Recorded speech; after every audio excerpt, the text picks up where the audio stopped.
And we're off. All right, so another episode of Jaygeons and Dragclarks is about to start. 2 weeks ago, which was our last canon episode, the party decided to head on out to Van Richten's tower due to the tip from Esmeralda. Grabbed some stuff from her vampire hunting cart, went up the tower, to which they found the severed head of a Vistiana, where everybody but Hagrid and Esmeralda went up the tower because of unfortunate weight restrictions. Sorry, OSHA doesn't exist in D&D. At that point, when they were sufficiently investigated the tower, they decided to go back to Valakai and search for this ally of Strahd, based off of what Erwin's beliefs. That might be in the Watcher house with Lady Fiona Watcher. They were able to enter into the building, sneak through, accost the spy, send the spy through very, very vague terms over the gates of Valakai so that he has at least a running start. And they found the tomb of Strahd, finding out that he's basically a neckbeard. At this point was where we left off. Players, after being read the wall of text that is the tomb of Strahd, what would you like to do? That's a good question.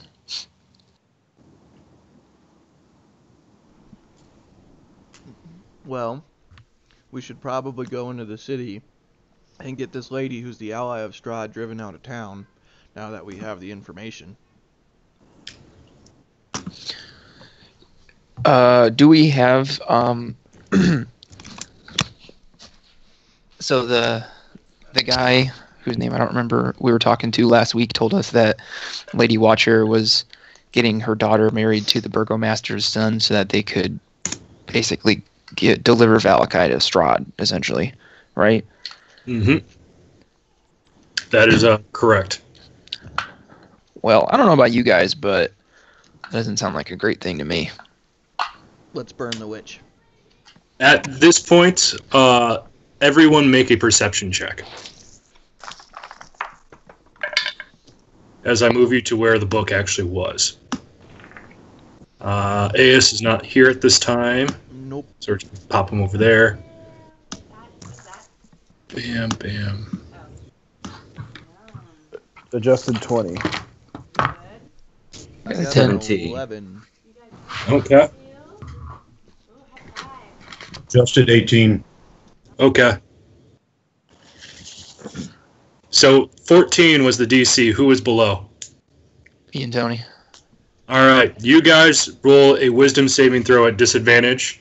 Everybody else, normal wisdom saving throw. Is it against magic? It is against magic. I have advantage. Love you, pretty red toes. Wisdom saving. 12. Okay, fail. 18. Pass.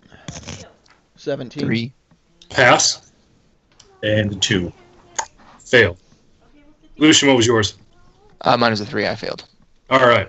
So those of you that failed, you begin to feel like your movements begin to slow up a little bit, and little by little you can just feel all of your muscles begin to tense up. You strain to breathe. You are now restrained, and you just hear from the those of you who are not. You feel the initial parts of it, but you're just able to shrug off the effects as you find. And once I actually am able to get... Is that a premium asset? God damn it. That was a premium asset.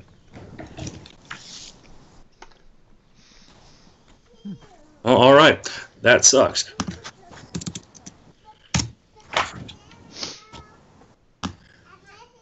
You end up...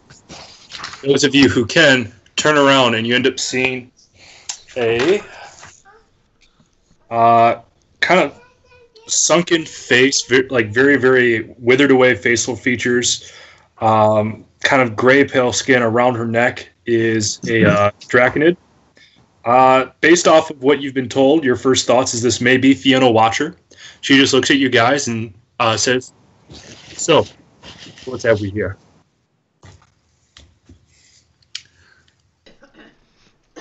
A teethed twilight freak? That's what we have here. Are those of us who are restrained able to talk? Yes. Oh, okay. Are we able to do anything? You're able to talk, but at this point you are under the confines of a hold person spell.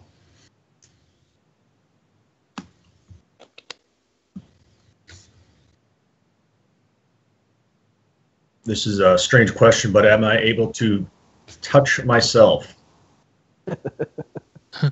Uh, in a If you- non-sexual way? let's have you roll just a straight up d20, and we'll see if you were frozen in a position where you're already in contact with yourself.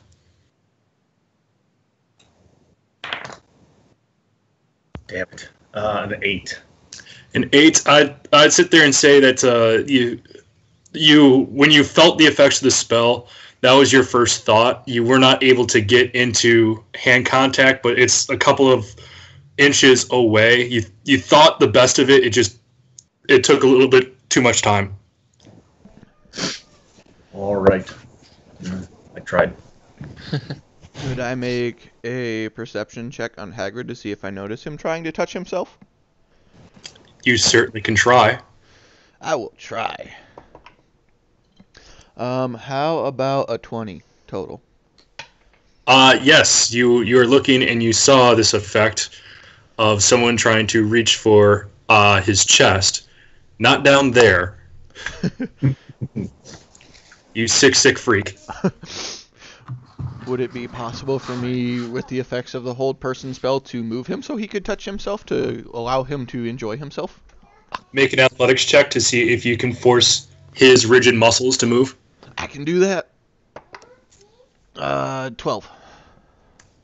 As you sit there and push, you are able to get it maybe a couple of millimeters, but nothing of severe consequence. All right, works for me. Yep. At this point, she just looks at you and goes, "There's no need to be alarmed. I am not here to harm you, but I believe you have something that is mine. I would just like it back." If you're talking about the book you're writing, it's over there on the desk. Roll a deception check. This is pretty close to a bluff. Oh, yeah. Okay. That is a 30. She begins to walk over to the desk, and she sees everything that was there, and she's going to investigate. And she goes, "Huh. You're a clever one. No, I believe you know exactly what I'm talking about. And did you honestly think that we were going to let you go without at least patting you down?" Yes. Oh, is it the deeds that you're after? Those are in my back pocket, but I can't reach them right now. She begins to sigh and goes, "I know you're playing coy, but Me? there's no way we cannot work together. Just give me what is mine, and I'll let you go unharmed."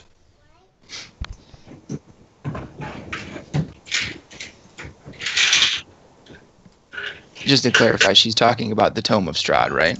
She is, yes. See, guys, you should have just let me perform arson. We could have avoided all of this. I mean, you still could. Well, I do have holy oil. DM, is there more in the tome that do I feel like there's more in the tome that we could learn, or have we gleaned the most information that we could out of it? I mean, it's a flippin' tome. So this is kind of like a journal of Strahd. What the book what the module has given is what they thought was important, but I'm sure you can try to read more, but it's going to give you the same sort of inclinations. It's going to be more white knighting and miladying and that kind of shit. Okay, so as far as like the most important information that I could have gleaned out of it, we've gotten it. In terms of information, yes. In terms of usefulness to the party, you quickly realize that this is something that you can easily use to bully Strahd. There's a reason she wants it back. Right. I was just trying to figure out if there was, a informational benefit to keeping it, or if we just give it back so we can get the fuck out of here. If you continue to read it, you'd get more of the same. But it's good to have for leverage. Okay.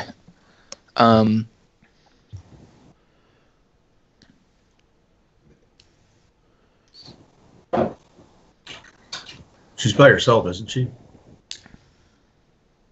Roll perception. How many of us aren't frozen? 2 of you. And it's Toni and who else made it? Evan. Even. That wouldn't work. No, you don't need no two. Both got one thing.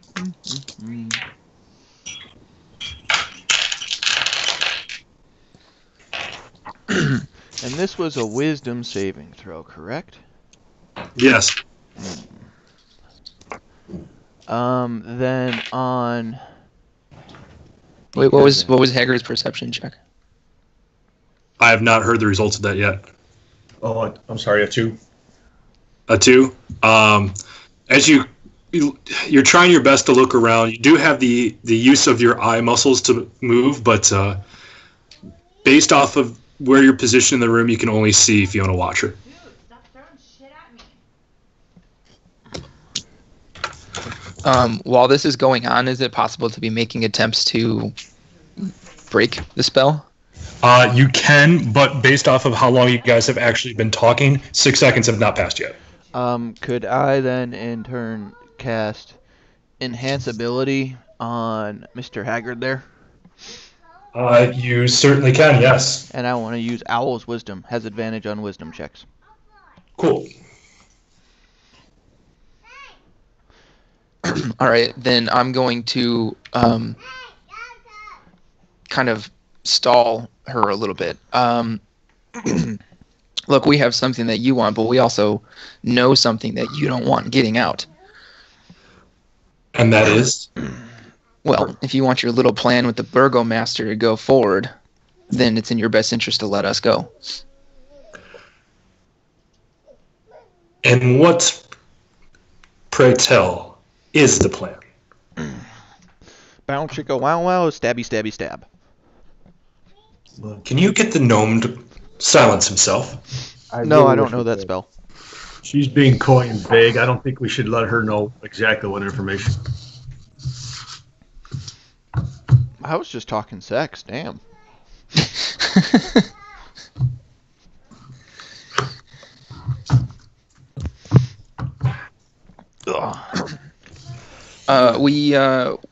Let's just say that we know that you've got a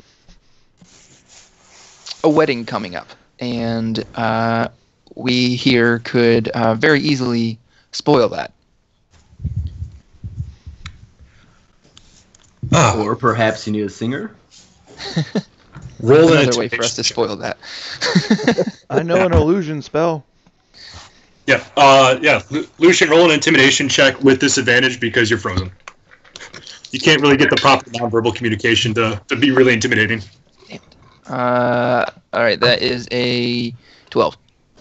12? Yeah. At this point, she just... gosh, what spells does she have?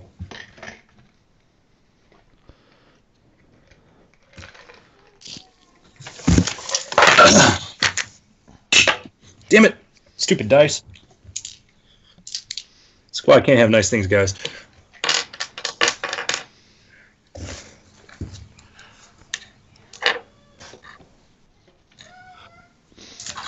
All right. At this point, as you sit there and you're as intimidating as you possibly can be, she kind of looks at you and she gets taken aback for a second. You see her processing, and she goes, "Well, I suppose you do know just enough to be meddlesome." And she ends up casting Spirit Guardian Where's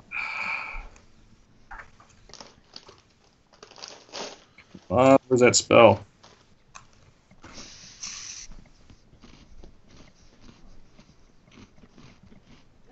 Has enough time elapsed yet where we can attempt our first? You can, just hold on 1 second, though. Okay.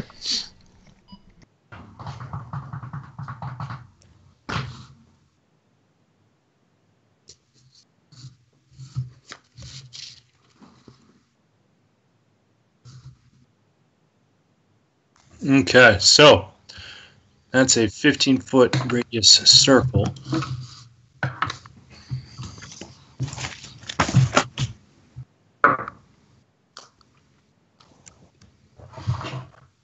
And it's Alt to make the circle. As that happens, you begin to see some fiendish, demons kind of start coming around her for a bit. And they're centered on her. At this point, those of you who are frozen, go ahead and make your wisdom saving throw. Okay. That's an 18. And Hagrid has Okay. advantage. 12. Just 21. All right, so the bard is the only one still under the effects of the hold person spell. Okay, I'm gonna continue to pretend to be held though. That's Me too. yep. Okay. Good job, Crispin. Fucking killing it, man. And at this point, God bless America.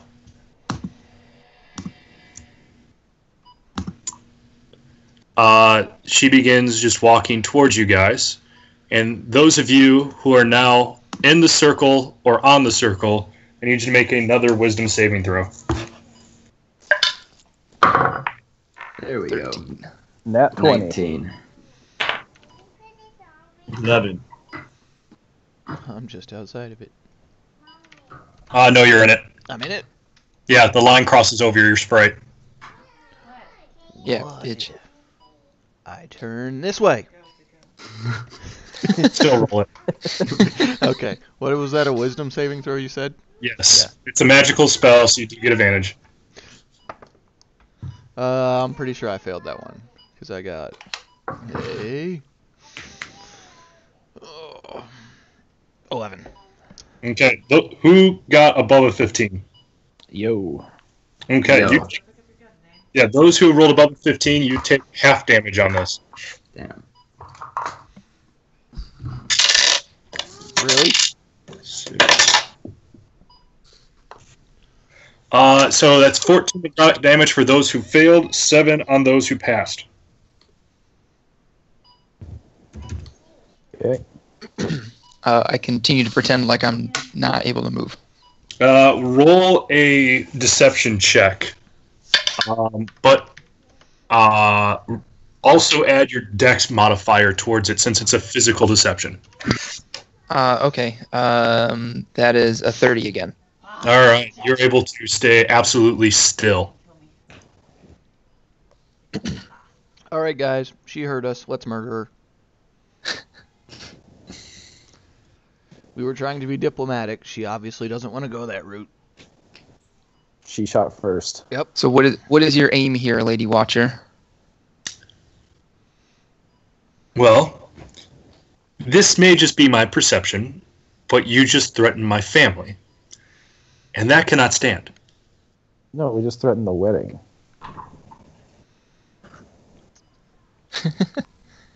Which is an event, which isn't your family. It just happens to incorporate your family. Like going to see, a play. All right, at this point, she takes 1 point of psychic damage.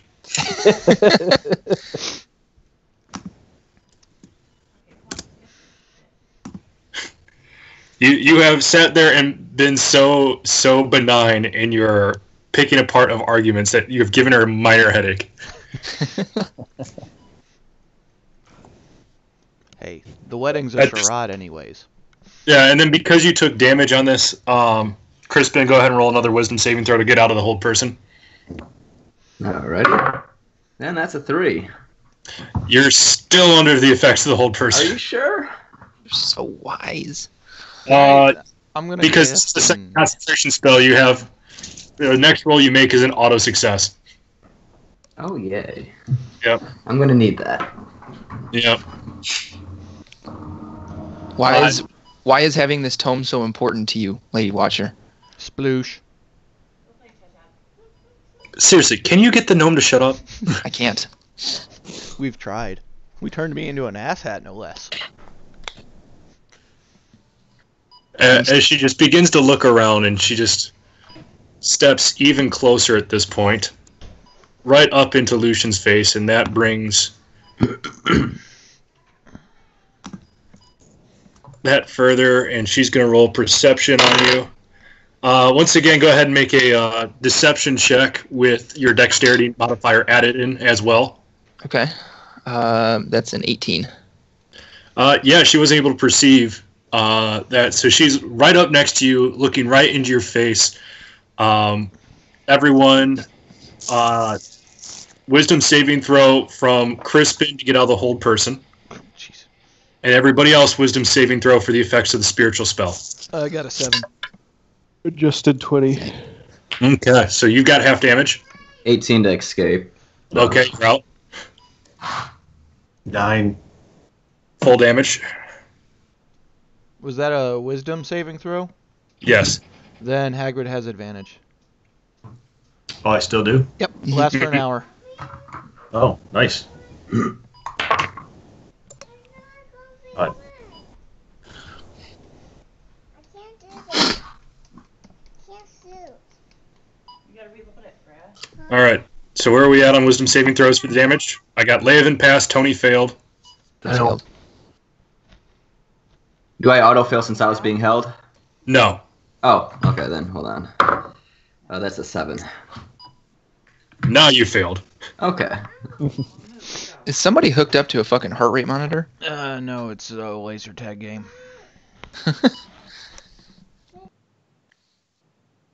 All right. That's an 8, 4, 8. So 16, 20. 20 points of necrotic damage for those who failed, 10 points of necrotic damage for those who succeeded. Okay. At this What's point, the problem? Fiona Watcher is just kind of looking around, seeing how these demons around look to be able up to the task of taking you guys out. And she just wanted to stand there and in a very sick way, watch you guys die. All right. I draw a weapon. Okay. Can I attack her? You certainly can, yes. Yeah, I'm dropping the whole diplomacy bit. I want to stab her with the scimitar. Yeah, I'm. All right. So, with this, I'd we're like gonna to have grease her too. anyone who wants to do something in this surprise round, roll initiative. Okay.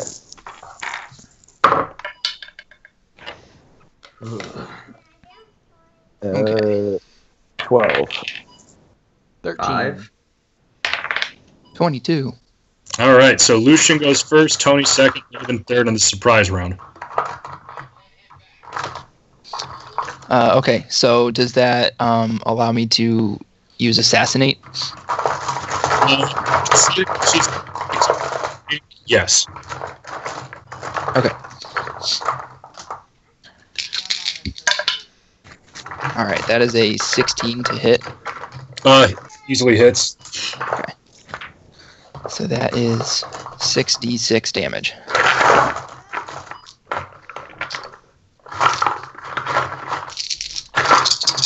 $66. Yeah, because it's 5d6 from my sneak attack and another d6 from the scimitar. That's crazy. Rogues, man. Go play Tut-Tut. You don't want to play anymore. Can you take it off? Alright, we'll go play in the room with it. Pick up your gun. Is it a? So you said it's a surprise round, so it's a crit. Yes. Okay. Drop me a diver for Zane. 32 damage. Okay. And then I believe Tony was up next. Yep, I want to cast grease. Okay. What's the saving throw on that? It doesn't have one. It's just slick grease covers the ground in a 10-foot square centered on the point within range. And where's that point? That point is going to be right there. So I'm going to draw a square. Do it. I don't know if I'm gonna make it. Let's see here. So I want to right there. All right, and for flavor, this looks a lot like high fructose corn syrup. Okay. When grease appears, each creature standing in its area must succeed on a dexterity saving throw or fall prone. That was what I was looking for. That is a natural 19. And my spell save is 15. All right, so she is greased up, but has not fallen over. It's like in the cartoons when Scooby-Doo and Shaggy try to run and they're just up in the air trying to run forward, but there's no momentum yet. Yeah. There you go. Also, any creature that enters or ends their turn in it must do the same thing, dexterity saving throw. All right, and Laven. I want to try to push her since she's on the grease. At this point, you've already had an arrow knocked. I didn't draw my bow. I thought you said that you wanted to draw. A weapon. Okay. So typically for the surprise round, is something that like it's based off of instinct? Okay. So what weapon did you draw? The rapier. All right, then go ahead and make your attack with the rapier. Okay. 14. 14 hits. Okay. And that is 13 piercing. Okay. Oh, come on. Stupid numbers. At this point, there's no need for a dexterity saving throw on this, because between Lucian's scimitar slash and the rapier stab of Laven, Lady Fiona's head is rent clean from her body. At this point, because she's dead, the fiendish connection to the world is severed as well, leaving you guys, once again, the only ones in this room. This demon's fucking hurt. Mm-hmm. All right, we've created a gaping power hole in the city now. This was not the low impact effect I was hoping to have when we came here today. Well, she started it. She did. All right. Well, I believe there's necromancers in the basement, so unless we want a zombie Lady Fiona Watcher, maybe we should eradicate the world of their services as well. Yeah.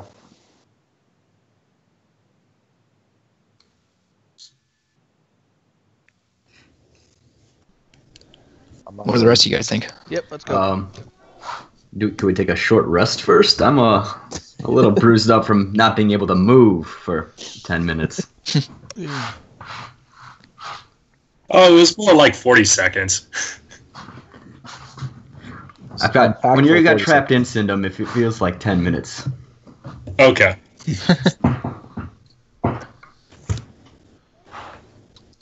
Yeah, I'm okay with taking a couple minutes to lick my wounds before we head down there. Yep. Haggard, what do you think? Are you good with killing those guys down there? I know we were ready to do it last week. Just want to double check. Well, seeing as our objective seems to have been changed to eradicating who are trying to eradicate us again, then yes, let's go do that. Okay. All right, short rest it is. Yay. Oh, great.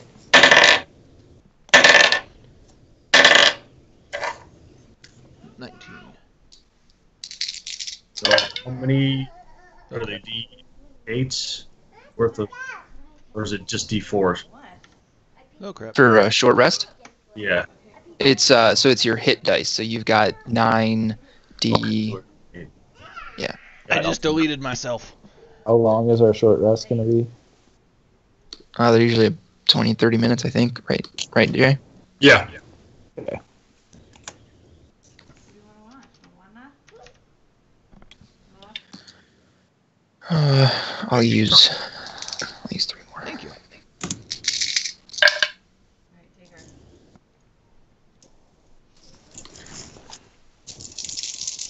All right, that's good enough for me. I'm at 63, so I'm good. Well, good enough. All right. So nobody in this building came up to the room once they heard a bunch of fiendish creatures doing fiendish things, which is very, very odd. You guys kind of just look at the deceased head of Fiona Watcher, and you just are kind of okay with it. I'm not going to decide how you guys react. But yeah, corpse. like Let's take the head with us.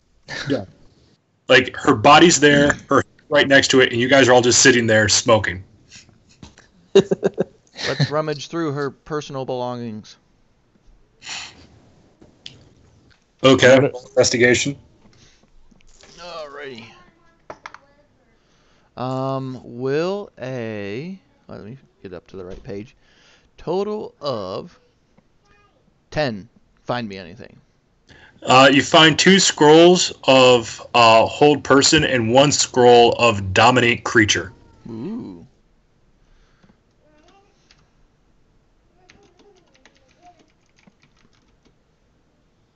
Alright. Did Tony check all of her pockets? He checked a 10 investigations worth of pockets. Sounds like you and a rummage around in there too. Yeah, I want to get another once over, make sure there's not any, like, I don't know, keys or something that we can get. Investigation, you said, Jay? Yep. 19. And what are you searching for? Anything else in her pockets? Like, nothing, like, in particular. You didn't really see anything in her pockets that wasn't already discovered by Toni, but you find sort of an abyssal symbol in a amulet. And as you pick up, you realize that if you can find the right vendor who will take abyssal shit, you can probably fetch a few gold for it. It's not worthless. Okay. I want to pick up her head by the hair, and hopefully I can freak some people out with it. All right.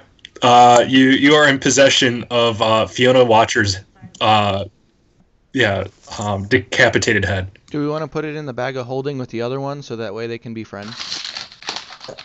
I don't want friends. We do have a strange, weird head collection going. This is for a specific purpose. So is Yeah, this. We gotta go find, Rip Van Winkle and be like, what the fuck are you doing? I'll put her in there later. Okay. All right. Why don't we head down to the basement then? Ta-da. As you guys head to the basement. I want to check the Scooby-Doo door to see if I still hear the vampire smut party going on back there. Okay, go ahead and roll perception.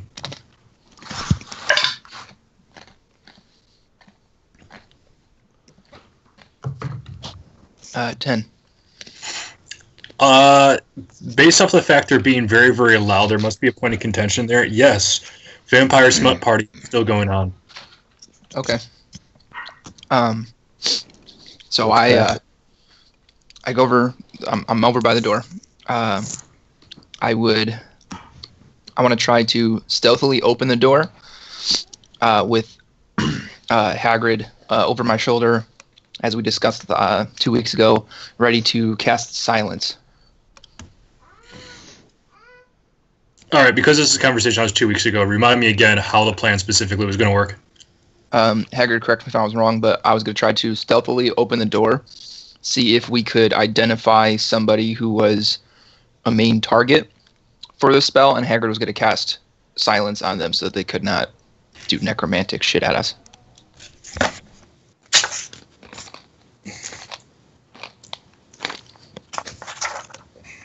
Does that sound right, Hagrid?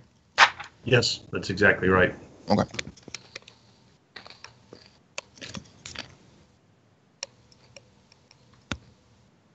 Let's do it.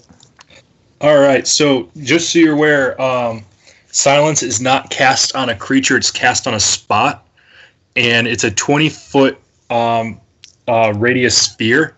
So as soon as you cast it, the entire room would basically be like if you cast it like right there in the center of the room, no sound can happen, which essentially means that any sort of verbal spell cannot happen.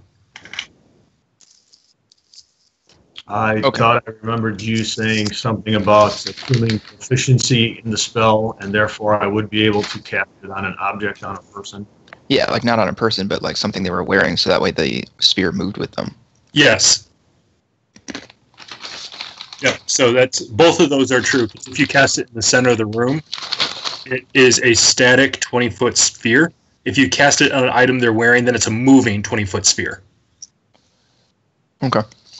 Hagrid, we should work out like a signal.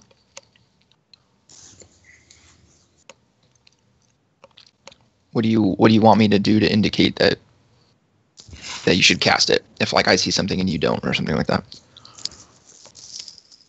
I don't know. Is it possible for you to like whisper a description of one of them that might clue me in as to who it is, or? Sure. Yeah. We can. Why don't we? If I see someone that I think should be silenced, then, or if I see something that if the silence is going to affect everybody, then if we see something that seems suspicious, then I'll say Jenga, and you can silence the room. Okay. Esmeralda at this point kind of pops in and goes like, what if we just cast it on whoever at first glance looks most threatening, and we can all point and say, do it, do it, do it, do it. No. Fair enough. Okay, so I get in position and I get ready to quietly open the door. All right. So roll a sleight of hand check to see how well you can do it. And then, so go and roll that first. Okay. And then just so you're aware, and you can stop yourself at any time, this is a giant spinning trap door, so there still will be visual cues. Right, and I'm going to try to do it like slowly so that it's not obvious, like slow enough to where if someone was seeing it out of the corner of their eye, they may not catch it. Okay. The sleight of hand check is a 25. All right, yeah, there's no way they'll be able to check on that. And then, so you slowly open the door. You can't yet see anything because the distance moved is about 6 inches. Mm-hmm. But you can easily fit your hand in there. If you try pushing again, you might be able to at least get your head through and see if you can look. Okay, And yeah. just so that you guys know, this is the side that's opening towards the room. This is the side of the door that is opening towards you guys. Okay. I'm going to stand back here so that when the door edge opens towards me, I can immediately see inside the room. Perfect. All right. Okay. Lucian, another sleight of hand check to see. You're slowly opening the door. Okay. I'm going to use my inspiration to re-roll that one. Okay. Okay. It's a 16. All right, so they can actually roll to see if they can see this one.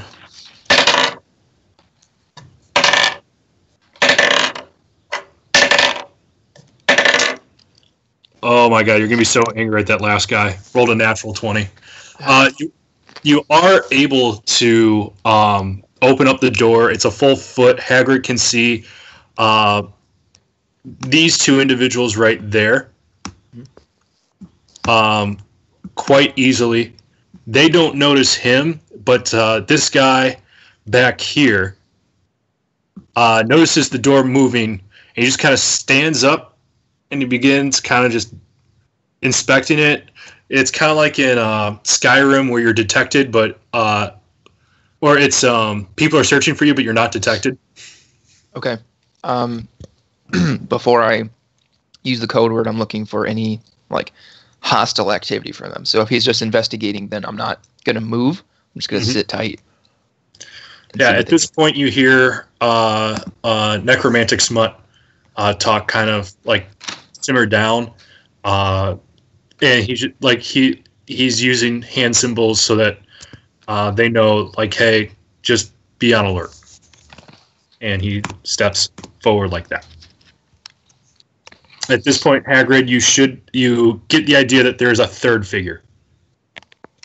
You can't really get a good look at it, but you're aware that there's at least 3. All right. You think I should just cast it on the room?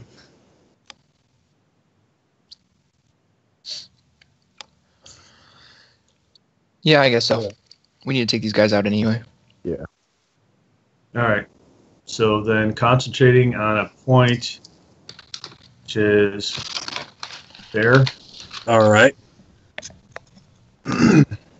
I cast silence at the second level. Okay. Just so you're aware, it doesn't, or sorry, I'm on the wrong page because I was like silent image. That's a first level spell. Yep. No, that's not the button I want. That's still not the button I want. Yes, there's a ritual. So why isn't that cord behind the fireplace? All right, so there we go. At this point, unbeknownst to you, all the other necromancers start getting a lot of tinnitus in their ears. They're all trying to say, "Ma," but they can't hear each other. There's too much ear ringing going on.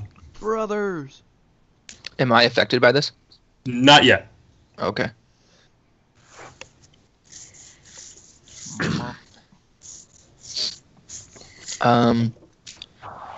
All right. Cleanup crew, guys. You know it. All right, with this point, I'm just going to have you guys all roll initiative. You're clearly getting a surprise round on this, and then I'll roll their initiative next round. Need those boots, Tony. 5. 18. So if we are going to enter the sphere, then we are going to know how to non-verbally go about our business. The first one in, each one just takes the closest enemy to, like, say, bind them up or something, or what do we do? What do we? Well, I'm practically useless once we enter the Well, you can cone stay of silence. outside Right. My plan would be run over to our rogue and turn him invisible so he can just go start sneak and attack everybody. Can you cast spells from outside the sphere and affect people inside? So it depends on the spell, because if the spell required a verbal component and the spell was completed outside the sphere, you can walk in and have no issues. Casting inside the sphere is going to be an issue, and if it's like Thunderwave, it will not work. Right. Okay. Right. So to answer your question, yes and no. Okay.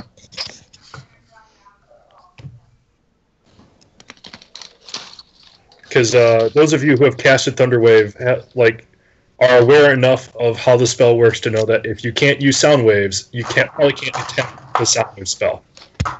All right. I don't. As far as like going in and taking the first available person, I'm gonna try to get behind them so that I can,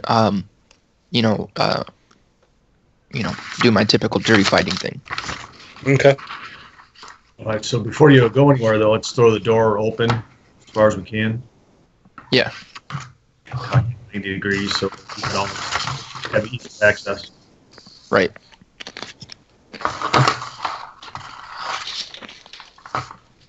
I'm sorry, I had a hard time hearing over the background noise. I heard swing the door open, and that was it. Yeah, Hagrid just wanted to make sure that we got the door all the way open so that we could get in there unfettered. All right, so based off of quick perception, you do see it as a spinning door. So you just want to, so when you make your check, be very specific about how you want the door opened. 90 degrees from closed. Very good.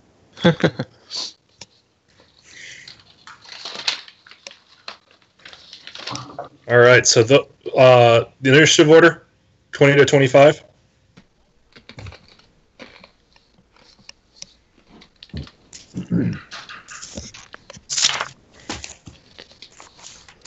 Have you guys rolled initiative yet? Yeah. I just did. Cool. 20 to 25. 15 to 20. 18. I already know. 10 to 15. 13.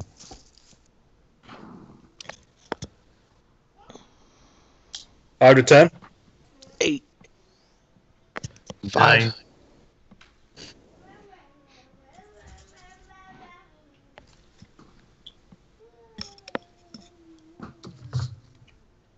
Okay, 1 to 5. I got a 5.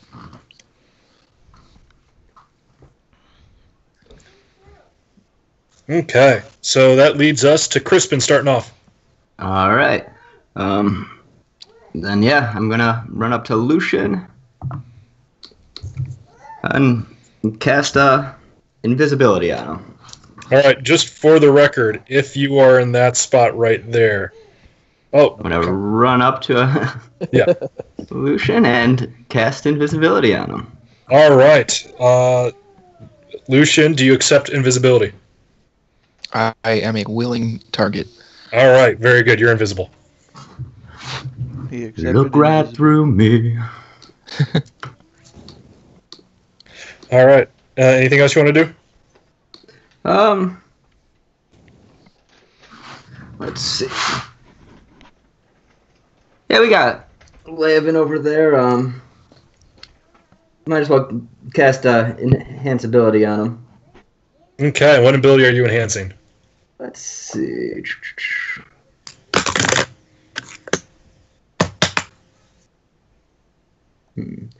I'll give him 2d6 temporary hit points.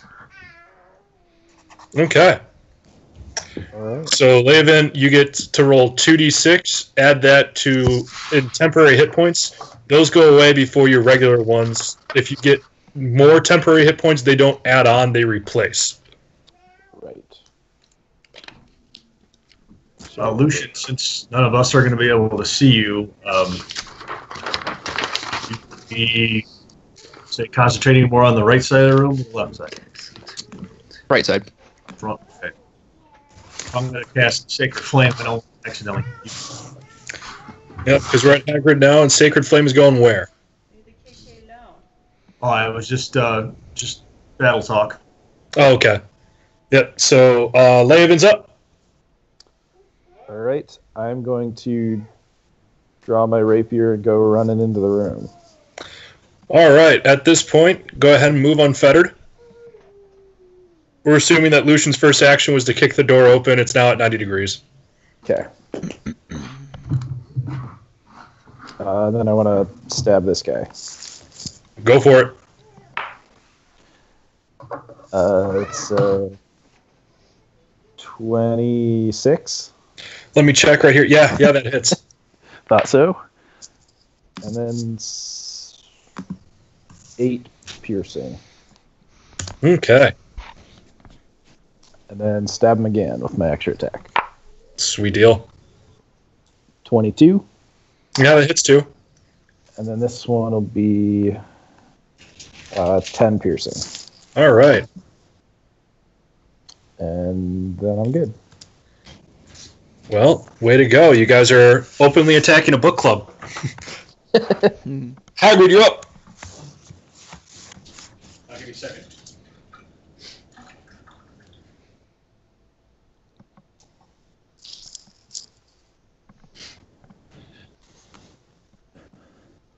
All right, I am going to step here and cast Sacred Flame at that guy. Okay.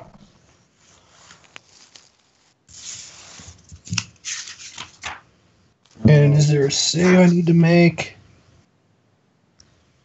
Dexterity saving throw. Okay. Natural 2, so yeah. 2d8. And that hurts. That is 16. All right. All right, hold on a second. I gotta check that.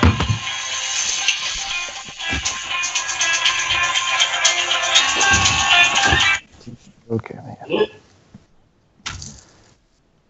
Guys, I heard spooky ghost music from nowhere. Was that in a movie where it was like there was like hints of something and it was like music as though it comes from nowhere? Yeah. Sounds like it would have been fucking, like one of the scary movies. Probably, maybe.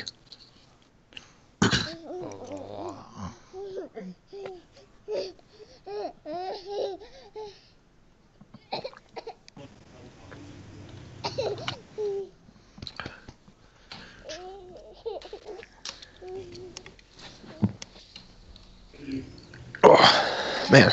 I don't know why I roll so poorly for initiative. I rolled a 1. Well, hopefully after this we'll get a break and I can finish your boots. Ooh. Yep. So, Sacred Flame, 16 damage on the guy. He is, he would be screaming. It looks like he's screaming. No sound's coming out. So it's just fire and that's it. So he's actually living a nightmare right now. Yes. Like, you know, in dreams where you sit there and you're like, oh my god, I've got to run, but all your joints feel like they're in quicksand? It's like that, but he's also on fire. Ouch. Yep, and that's the cantrip. What else are you doing, Hagrid?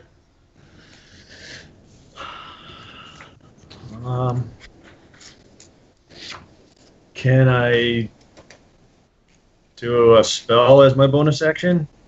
Well, the cantrip itself could have been your bonus action. Right. I mean, as my main action, sorry. Yeah.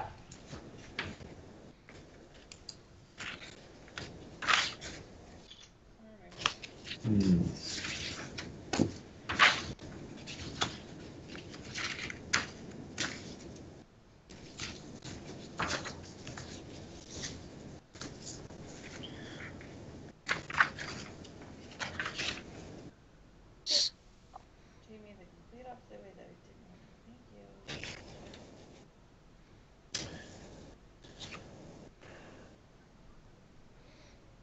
I think I'm going to actually just move into the cone or the sphere and into the room. Mm-hmm.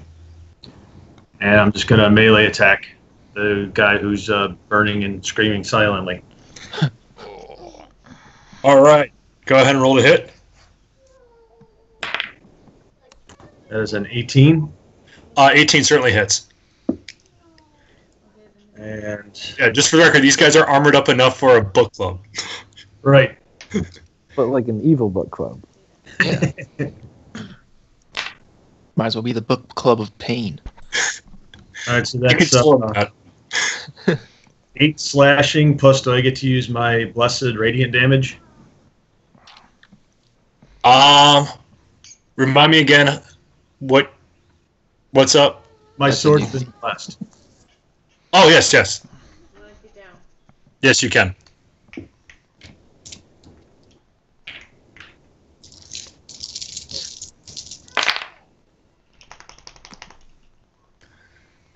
And 19 radiant damage. Snap. So just for my enjoyment on the flavor here is you start by tapping him on the shoulder, his burning shoulder. He turns around just in time to get clocked right in the jaw Here, what do you want? by your weapon. Well, I kind of need to know. So now he's really, really dazed. It looks like a punch-drunk boxer who's about to go out, who's also on fire. Anyone else feel like we're attacking the necromancer equivalent of the Breakfast Club right now? Don't you revive the dead. I feel it makes for a better movie anyway. Yeah. Don't know. That's the end of my turn, by the way. What's up? I said that's the end of my turn, by the way. All right, that brings us to Tony. And I wanted you to stop singing. I'm gonna fire a ray of frost. Okay, where at? I'm gonna go for that genius. Okay. Zane, can you stop? So, that is going to be... Zane, fucking hell, stop. Zane's natural on. 20. All right, yeah, that hits, double the damage, and he is slowed. What am I rolling here? A D8. Do. All right, so that... It's 2d8 because it's based off your character level. Oh, it's based on... Okay. Then that is 14 damage, and I have to add my attack bonus, right? No. No, that's only for... Okay, attack bonus is like the plus on an attack. Okay. Yes. Good deal. So that's 14 damage, and since it's a cantrip, I'm going to do Grease again. Okay. And I want to do it where I basically clip these three.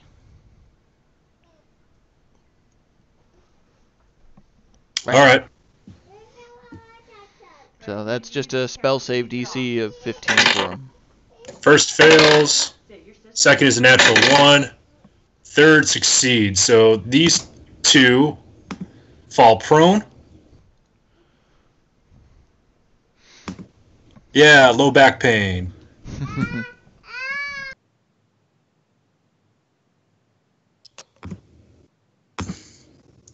There we go. Those guys are prone. And I'm spent. Okay, that brings us to Lucian. Okay. I'm going to run into the tinnitus circle. Okay, at this point, your ears begin ringing.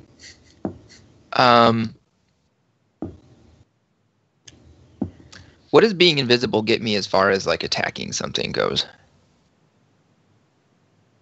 Like, do I have advantage on an attack against that person? Yeah. Okay. I would argue that you do, yes. All right. I'm going to move to there. Okay. I'm going to attack the guy who doesn't have any status effects on him right now. Okay. So since he hasn't taken a turn in combat yet, I have advantage against him anyway. I basically was gonna have advantage no matter what on those three guys. And this is a surprise round, so it's assassinate, right? A critical. Yes. Okay. All right. Let's see if I hit him first.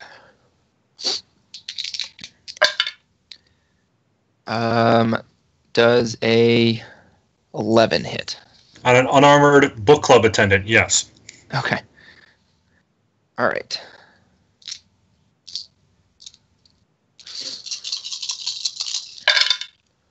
Wow, that's a lot of fives.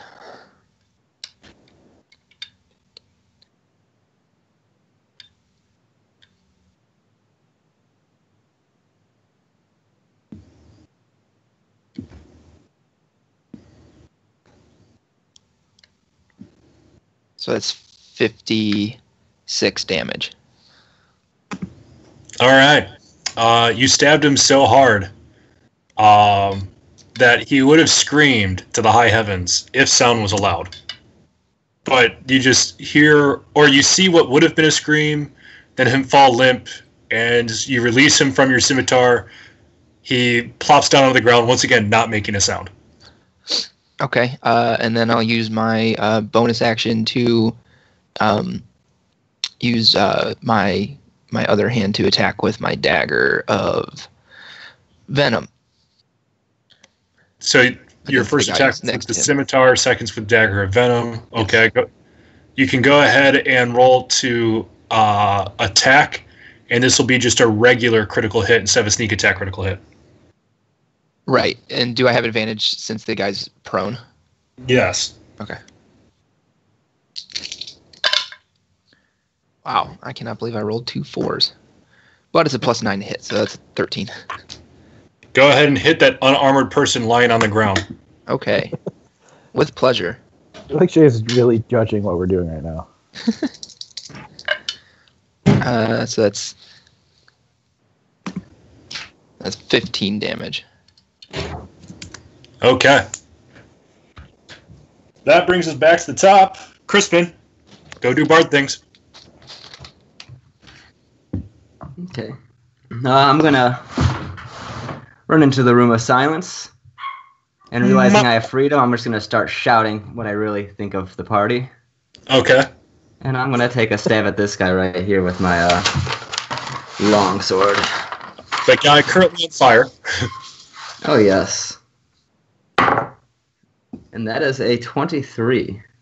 Yes, you hit the unarmored person. Okay. You know, Jay, you keep impressing upon the fact that we're, striking at pedestrians, but damn it, we're bloodthirsty. We haven't fought and killed anything in a long time. This is true. Plus, he's threatening to burn me clearly right now, so I'm just defending myself. And that's a 9 damage. All right. That's the good news is you put out the fires. The bad news is this guy will never be able to thank you for it. At least I know I did the right thing. That's all that matters. Mercy killing. All right. Anything else, Crispin? Seeing as I'm silent, no, I'm just gonna keep shouting about how I take craps larger than Tony Pobar. All right. There we go. Laven. I am going to remember that I had this severed head in my other hand and hold it up in this guy's face. All right. So because he's prone in the grease right now, you have to actually get into mini squat to get it low enough. I just had to let him know. And then I'm going to stab him. At this point, he looks at it. His eyes kind of get wide. He looks up at you, and you begin to see him mouth Y and roll to attack. 18 to hit. Oh, that certainly hits. And 12 piercing damage. Okay. He's still alive. Barely. Okay, let's kill him now. 14 to hit. 14 hits. And 14 piercing. Yeah, that certainly killed him now. How does it feel to know that the last thing this guy saw was the tip of your blade, and right before that was the decapitated head of his boss? Pretty great, because he's a bad guy. All right, that brings us to Hagrid.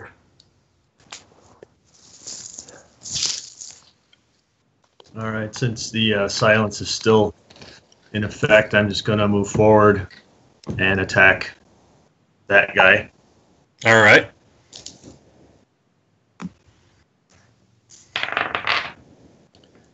$18. 18 will hit.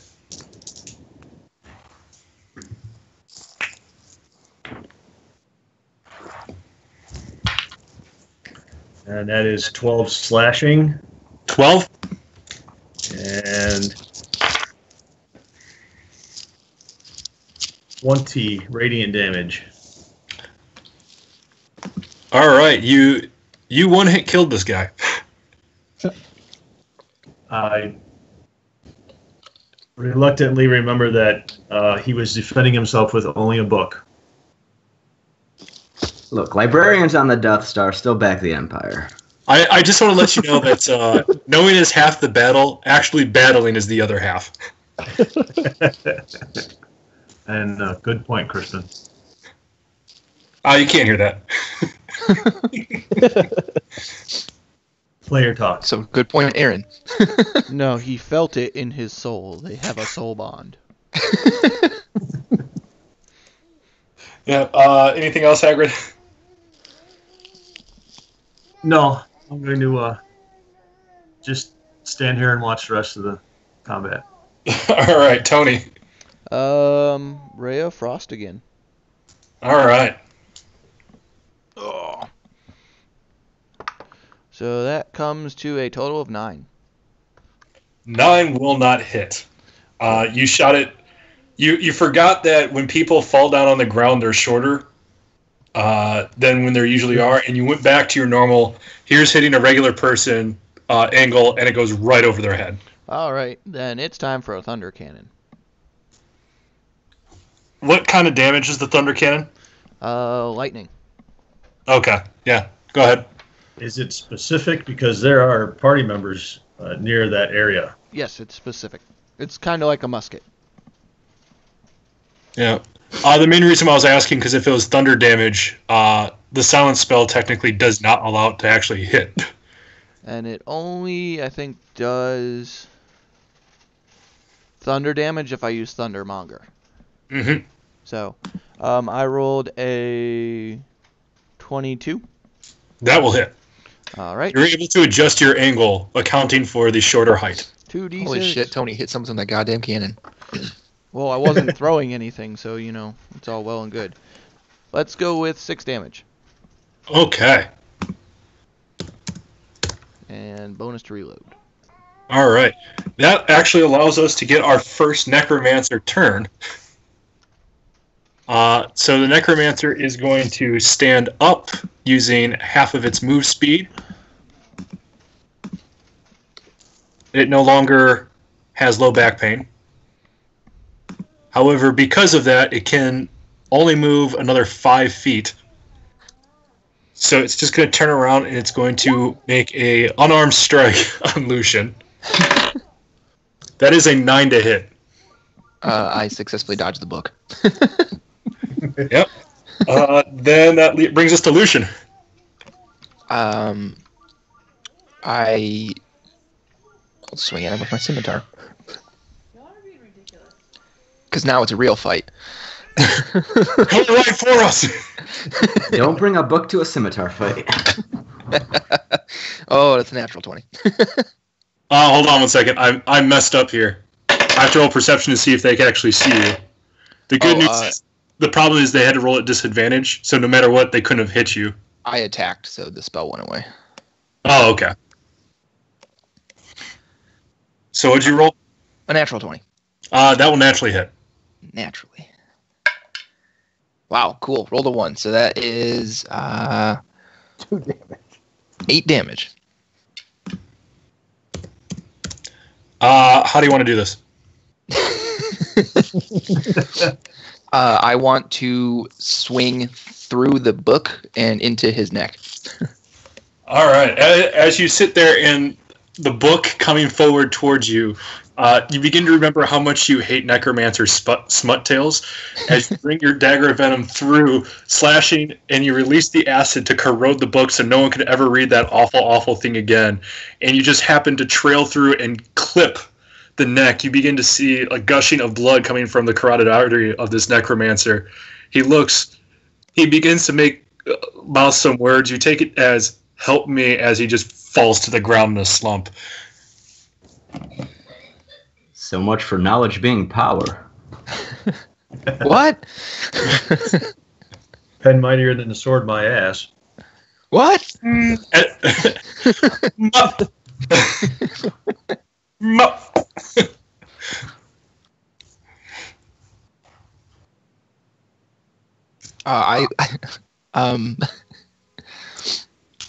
I start trying to motion to Hagrid to like a dropping motion, like to have him get rid of the silence if he can, since I don't know how spells work.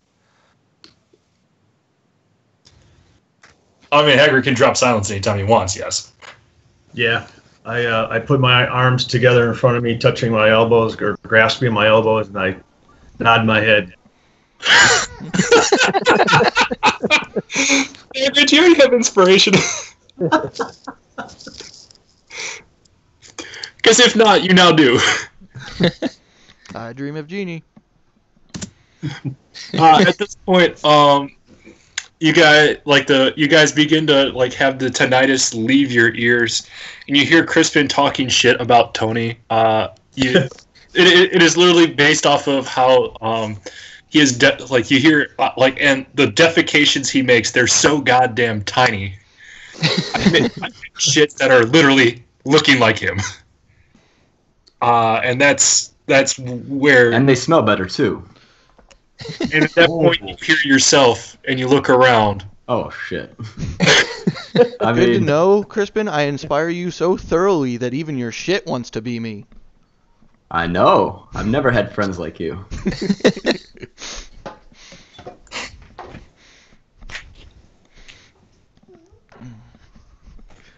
I don't know about anyone else. I feel like I should feel bad about that, but I don't. Let's loot the corpses. Like I said, I've never had friends like you. Whether or not they could defend themselves, they were still necromancers. Yeah. Or somebody was. Somebody made those skeletons reanimate. Could have been one necromancer and 4 innocents. Who knows? Let's just stab first, ask questions later. By the way they were dressed, they were all evil. If they didn't want to get stabbed, they shouldn't have dressed that way. Oh, God. Just for that, Lucian, take a de-inspiration.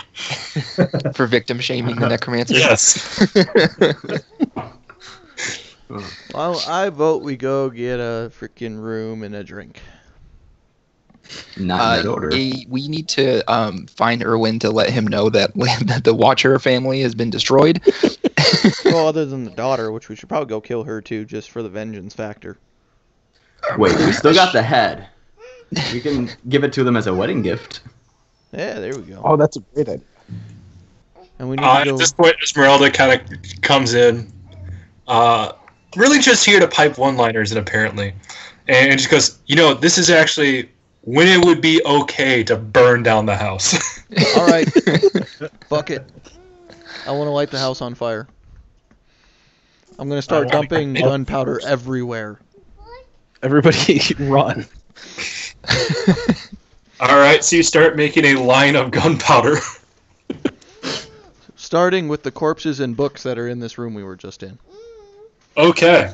You begin, based off the amount of gunpowder that I think you have, how much gunpowder do you actually have on you? Let's see here. I Enough to have party. 21 rounds of arcane black powder. I have 138 rounds of regular, 9 rounds of questionable shit. Okay, what do you want to use? I'm going to toss in a flashbang, 3 smoke grenades, a thunderball, and let's go with 11 rounds of arcane black powder. All right. Really excessive. Jeez, Tony, just unloading your defective stock. Yep. The only thing he's not putting in here is the questionable black powder. Fuck it, let's go with that too now. Okay. Is this going to cause collateral damage to other houses around here? Yeah, I was going to say, how much of a range of safety are we going to need with this? Oh, don't worry about it. Safe Can we distance. teleport to another plane? That's a rule we'll save for later. Start running. Yeah, but I want to get very far from the house. Okay, Tony, bye. Are there houses nearby? Yes. I want to yell screaming to the other houses to get out. Hey, I'm starting in the basement, so the explosion will be forced upward. So, yeah, I called... You just understand this, Laven. You want to direct everybody to the clear act of arson you guys are committing. Say something innocuous like fire. Yeah. Say someone else started a fire. Yeah. I found a bomb. It's about to go off. I don't know how to stop it. Get to the chopper. Brian started the fire! No, just Blame it on Strahd. I'm sure they'll buy it. No, it's the necromancers in there. Yeah. Oh, yes. Necromancers are starting a fire. Run. All right. As I carry the severed head in my other hand.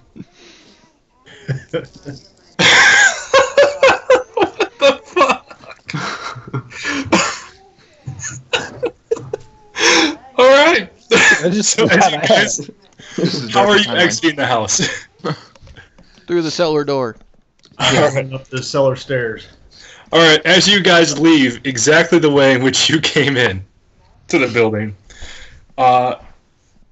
Liv begins to grab the severed head of Fiona I never Watcher, let go. goes into a dead sprint down the main road, screaming his lungs out. How are the rest of you leaving? As soon as everybody's out, I'm gonna light the black powder and all of that, and run out like Zoidberg. Going. All right, as you guys do this, and the wick has been lit to give you guys the delay to get out. You all get into the main road, which you feel is a safe distance away. I go 100 feet further than Yes. Yeah, I'm gonna not look at the explosion and just keep walking. Yeah, it's because you guys have apparently learned the siege ability now. Oh my god. On a D100, I just rolled trip zeros. Oh jeez. Oh no. This is gonna be worse than the embassy. No, because it's not quite the same amount of overkill as the embassy. Alright, as you guys begin to walk away, Tony's looking at his watch right now, and he begins to count down. He just goes, 3, 2, 1, and he points towards the house. And nothing happens. And he begins to, tap his watch. And that's when he realizes that his watch doesn't work. I should have put that in there, too. He taps a couple of times, and then there's a giant flame, mushroom cloud that comes up. And you guys begin to feel, heat. It's not dangerous, but it's definitely a few degrees warmer now. And as you look through, there's now a sizable cartoon-like crater where the Watcher House once stood. It used to be sagging. Now it just doesn't exist. Shoddy construction, man. At this Watch point, those old boilers. yeah. At this point, you begin to hear bells go off. The town is getting ready for a siege. And as you look away, the 3 guards, along with the intern that was responsible for the gates, begin to start closing the gate.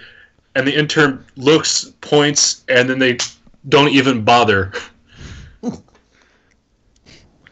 You can't hear anything they're saying. They're too far away, but you just begin to see them they all just facepalm. I would like to turn around and cast Ray of Frost to make it look like I'm trying to put the fire out.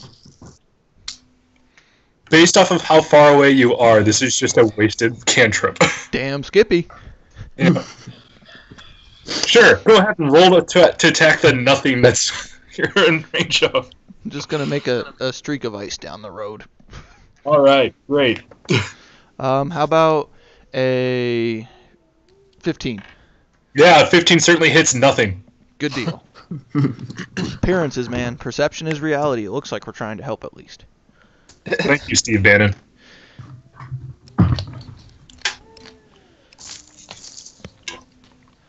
All right. So you guys have successfully survived the bombing of another building. We're getting pretty good at this. We might be bomb-proof. Hey, why don't we just bomb Strahd and get it over with? Eventually, you guys, NASA's going to be known as a terrorist organization. We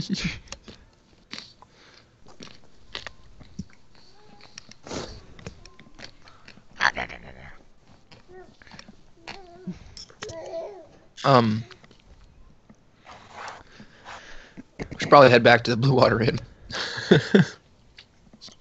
Yep. As we're walking, I'll just keep whistling to try and get Aes to follow us.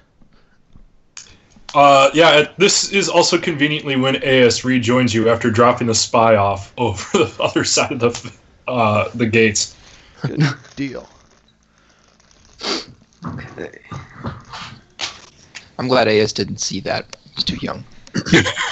Do we want to go find Von Rickett before we, go back to the inn and, show him the head and be like, what the fuck, dude? I've been thinking about that, Tony. So, what you guys...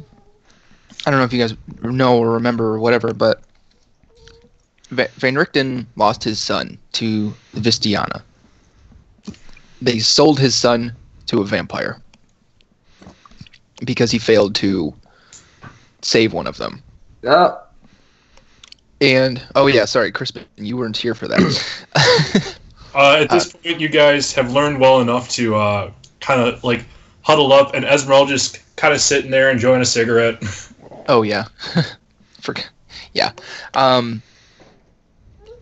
So I don't know that going to him and showing him what is clearly meant to be a secret and saying, "Hey, dude, what the fuck," is really gonna get us anywhere. All Like, right. the man lost his son. Is there a trash can around then? You're kidding me.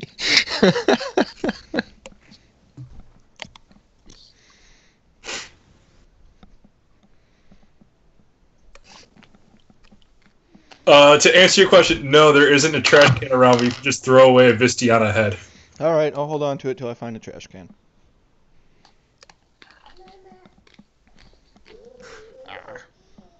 so is this Lady Fiona? Did people want her dead, or are they going to be upset with us? Oh, I wasn't really around when she got introduced, I don't think. the nice thing is they won't really know it's us. The only person who knew we were going there was Erwin. They weren't like leaders of the town. They were just like the richest people in town. And this Right. Esmeralda overhears that and goes like, "Are we going to kill him too?" Okay. No, I need Erwin. Oh, it's nice to know that there's a line somewhere. Yeah, so stay useful, lady. You got it. She didn't do shit the last time. She was standing watch. But Crispin, they were Lady Fiona Watcher was a known supporter of Strahd, actually, and I sort of pull out of my pack. I don't pull it all the way out to like show it, like open it up and show him, but I show him the Tome of Strahd. Like, this is a journal. Like, this is Strahd's diary. Okay. In order to speed things up, there's a retelling of what happens in this Tome of Strahd. What you need to know is Strahd originally pined for a girl that fell in love with his brother. So he killed his brother and said, "Hey, I'm still alive. You can love me." To which she responded with, "That's kind of messed up." Realized that Strahd was white knighting him and a lady and neckbearding the shit out of her, so she committed suicide. And now he is kind of the really, really dipshitty douchebag you see today. He went full Okay. emo. No, that's an insult to emo kids. He went worse. Got it. All right. So he's like a wafu now? One of them? I have no idea what you're talking about. You're probably better off. Thank you. All right. Blue water in. Nap time. Recoup. Work on booties. Make some more gunpowder. All right. When we get to the Blue Water Inn, though, I want to talk to Erwin. All right, you guys have arrived at the Blue Water Inn. You've got your various were-ravens in its multiple states. Okay. Yeah. So yeah, you guys are in the relative safety of the Blue Water Inn. So, Erwin, I'm sure that word is going around about the explosion at the Watcher House. Yeah. Yeah. Officially, on the record, we had nothing to do with that. Off the record, that was entirely us, and Big boom. we learned a lot of information about Strahd, and we may or may not have had to kill Lady Watcher. Show her. Show him. Show Erwin. No, Show. no. Do not.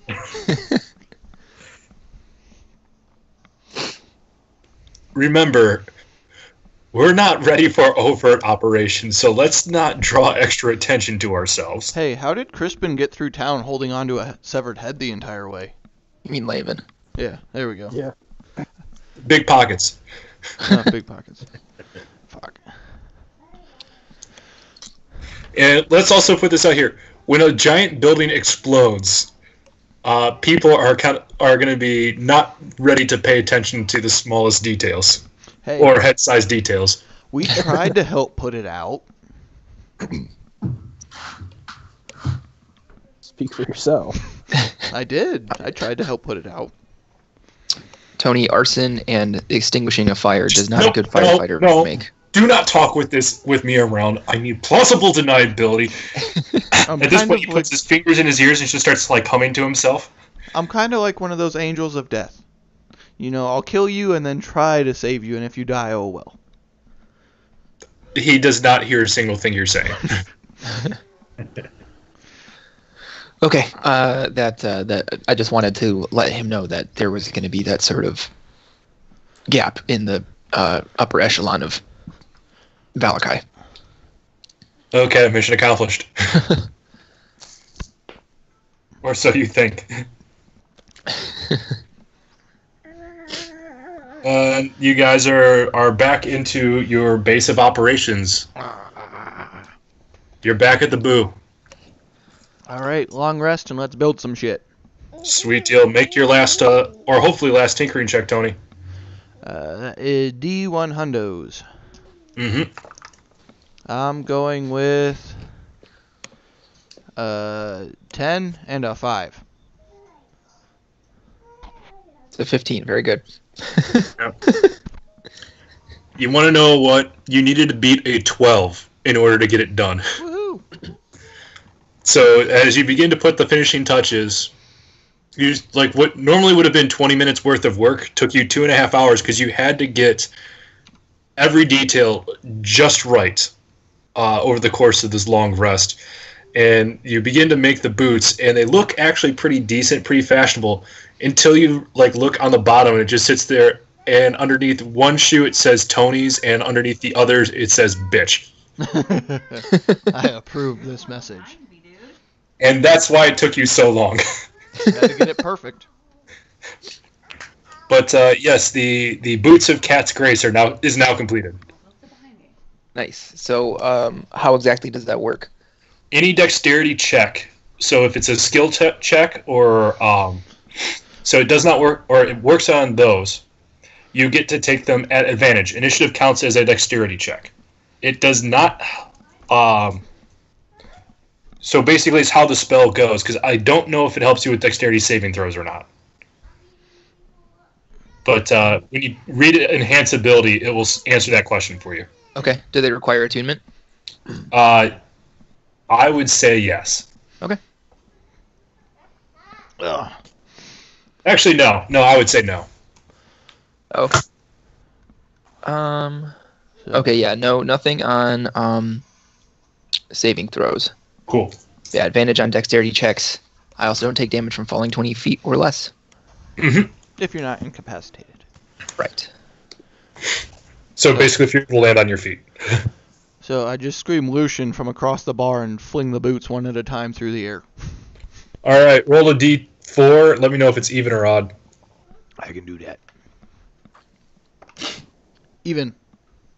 All right, so the first boot you throw is the one that says bitch on it, and the second one is the one that says Tony's. Okay, there we go. And you do your best in order to throw it so you can clearly read the writing on the bottom of the boot. I catch them and just kind of, I sigh, and I like kind of do like a salute to Tony, like just thanking him for making them for me.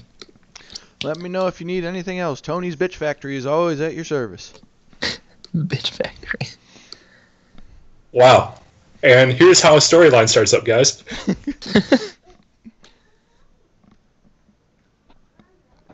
Well, when we get into homebrew stuff, let's start a business.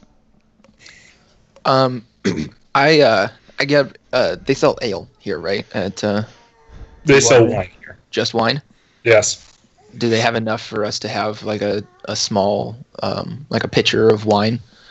Oh, certainly. Is it what is it? It's called a decanter, right? Yep, decanter. Yeah. So I kind of bring everyone to a table in the blue water, and like an empty one with enough room for all of us, and I set the decanter in the middle after kind of pouring everyone some wine. You sure you want to give me alcohol? At this point, Esmeralda kind of goes like, "Yeah, good point." Takes the wine from Tony and pours it into Hagrid's glass. Good choice. So, obviously, a lot of really weird things went down today. How do we feel about what we did today? The past is just the past. We've never really been the kind to sit and think about what we just did.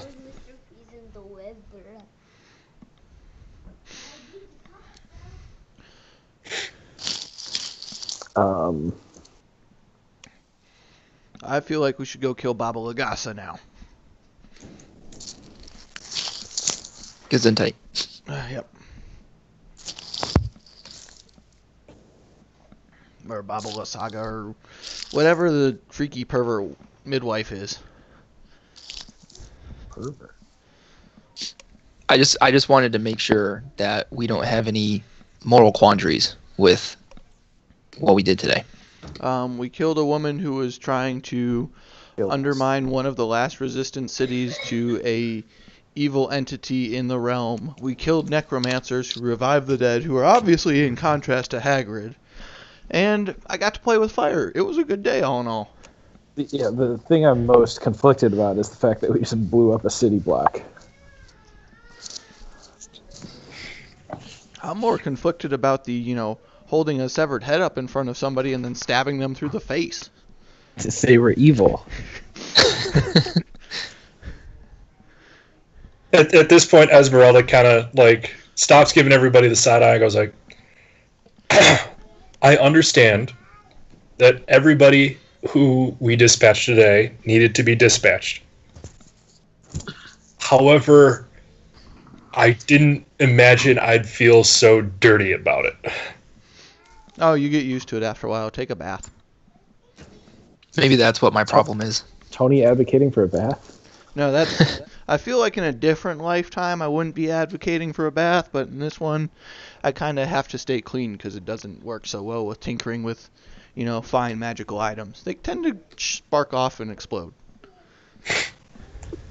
Well, I can clearly see this conversation is not something everyone's ready for, so let's start with an icebreaker. If you guys were trapped in a desert prison and you had to eat one member of your party, Tony. who would you choose? Tony. Oh, I'd eat me in a heartbeat. I'm small and delicious, and I'm, a nice tight little package. I'm savory. Why the women love me. Leoben, that elven deception blood check, is Tony. delicious. Oh. Roll a perception check. No, deception. Oh, deception. Yes. Okay. Let's see, what do I get out of this? That is going to be an 11 plus... nothing. 11. Yeah, she kind of just looks, and she doesn't have the heart to be mean to you yet, and she just goes, "I'm sure they do." What about you, Hagrid? Who would you eat first? Tony, even though he's only a snack. It's enough to tide you over until you can make a real plan. So you have to make the hard decisions. Right. I'm the one with the most zest for life. All right, guys. I'm Well, why don't we rest for the evening or whatever, and then in the morning set out for Agynovostholt. Open your mouth. Okay. Get away now. Open your mouth. Hey, does anybody else want anything made for them? What can you make? Just about anything. I can enchant stuff. As long as I have a spell for it. So, what do I got right now? I got light spells, I got Ray of Frost, Minor Illusion. Ooh, that might be a good one. Cloaks of Illusions. Cure Wounds, Sanctuary, Shield of Faith, Long Strider, Ray of Sickness, Grease, Find Familiar, Tasha's Hideous Laughter, Magic Missile, Sleep, Protection from Good and Evil, Chromatic Orb, and Enhance Ability. Ooh, that's an actually interesting thing. Is there any way that you can enchant some blow darts with the hideous laughter. Oui, mon cher. Or I could do it to arrows, too. Yeah, that's absolutely. Let's do it to arrows. And that way, we can sit there and get past people without necessarily having to kill them. Oh. Just draw the arrow, fire the crossbow bolt, hit them in the ankle. They find it's the funniest thing in the world. They feel pretty good, and we get to just walk on through. Works for me. All right, I got the arrows already. I'll get cracking on that. Heroes of hideous laughter. At some point, Jay, I'd like to conjure a familiar. Okay. Yeah, I mean, I'm certain you can do that now. Then I want to conjure a spider familiar. I'm very interested to see where you're going with this. I can use the familiar to cast touch spells that, from a distance, he can channel my spells. Yeah. Okay. So you got a spider. So it's a lab assistant. It's essentially a conduit for my magical abilities. And you said conjure animals? Conjure a familiar.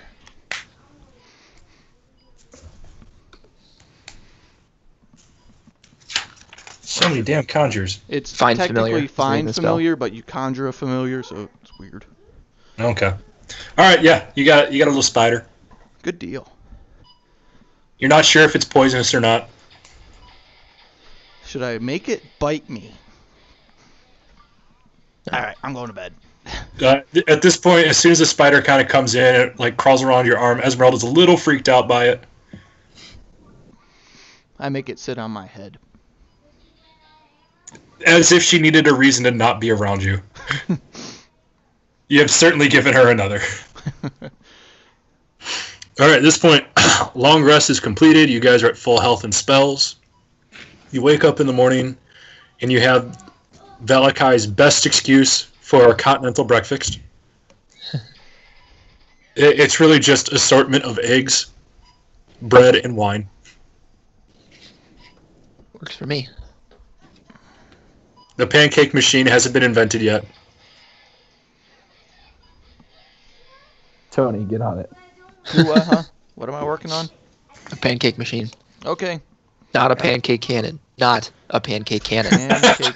Well, hey, is there any pancake batter around? I want to load it into my thunder cannon and see what happens when I shoot it out. Will it cook fast enough? I do not believe that the necessary understanding of chemistry has allowed for pancakes to be made yet. All right, we'll keep working on this then. After the arrows of hideous laughter. Yeah. All right, so start with your D100 for arrows of hideous laughter. Okie dokie. 53. And that's halved? That's the full one. Not. 53 will be 27 then. No, 26. You're able to complete one arrow of Tasha's hideous laughter. Woohoo! Good deal. Mm-hmm. I'll keep working on them until I'm out of silver-tipped arrows. Okay. Which are in my bag of holding. All right. Who would you like to give that arrow to? Who wants a hideous laughing arrow? I mean, I shoot arrows. There you go. Have a hideous laughing arrow. I don't use my bow often enough to really benefit from that.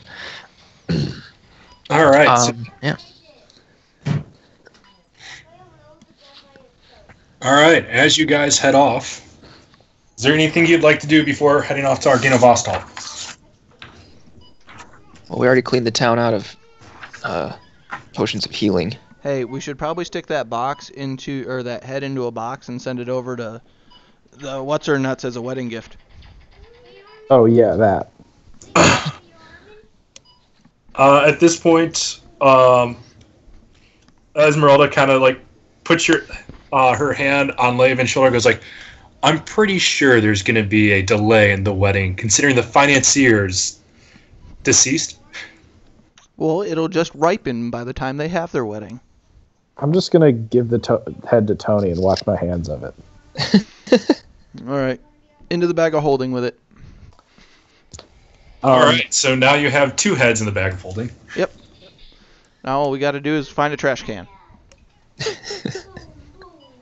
Can I donate a little bit of money to rebuild the crater that we made? Roll a charisma check. Nat 20. Wow. As you walked around, and for someone that has normally been very, very terrible at small talk in the past, you're able to find someone who can tolerate your short sentence fragments long enough to figure out that there is, in fact, a charity for rebuilding the damaged Watcher House. And how much would you like to donate? How much does it cost to build a house?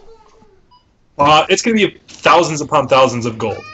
Okay, I'll give them 600 gold. At this point, you begin to count out, and the individuals in charge of the charity, like, their eyes are getting wider and wider because they thought they were going to get a mere handful, and every little bit helps. They look at you, and they look at you in the same way that you're now probably going to be known as Saint Laven from now on.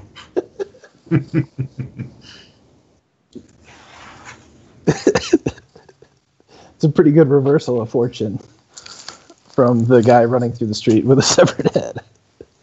Yeah, you're lucky you caused enough chaos where no one paid attention. Yeah, so Saint Laven and the rest of NASA.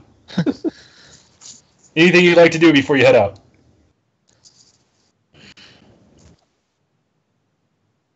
I'm good if everyone else is.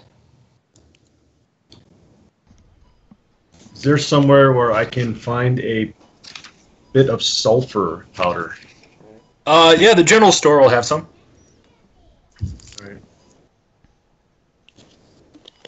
It'll cost 1 gold piece for just sulfur. How much do you need? Just a pinch? A couple. I'd like to be able to have a couple of different options to use that spell. So the sulfur will take, like, for the equivalent of 1 spell, will probably take, we'll just say 5 gold piece, and you'll have enough for the rest of the game. I'm not going to keep track of that. All right. Yeah, I really don't want to keep track of that.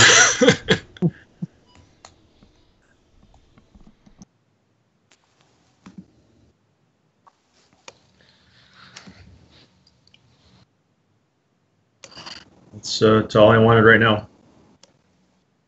Sweet deal. So as you guys head out to Agynovostholt, and where is my map? So I can determine how many days this is going to take.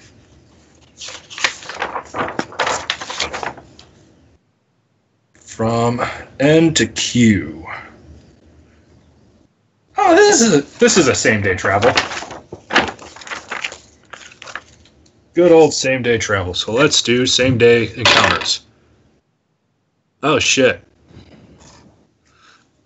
All right, guys, we're gonna give you a 10-minute break while I set up a battlefield. Oh, okay. Sweet. Let's fight some shit and things. Shit. And I've got advantage on my initiative roll. Fuck yeah. You've only been whining about it for months. What's that? You've only been whining about it for months. Yeah, exactly. I don't know if whining is the right word, but I'll take it anyway. Mm-hmm. All right, I'm gonna run to the bathroom real quick.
Are those dire wolves pulling our wagon? No, those are war horses. War horses. Beautiful. 'Cause raisins.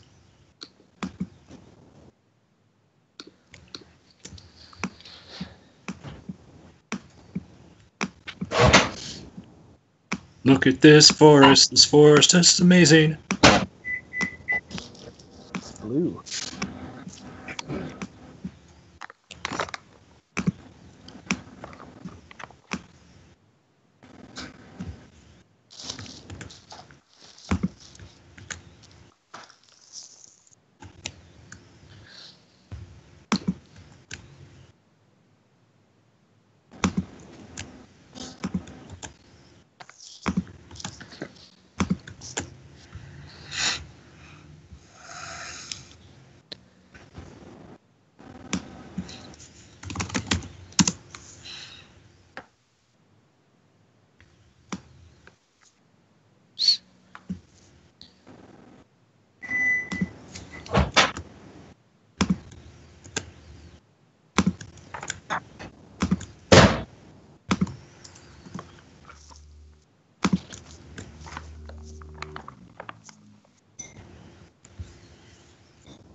I'm back.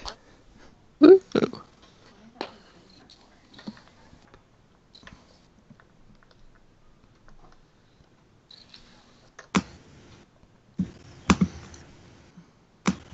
Alright, so what are we blowing up next? So many things.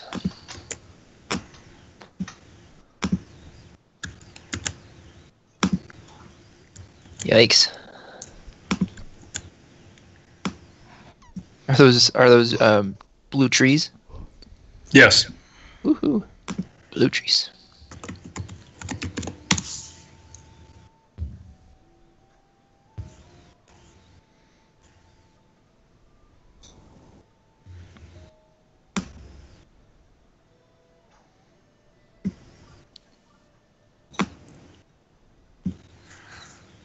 Who keeps on moving my shit? Nobody. I wasn't supposed to be there.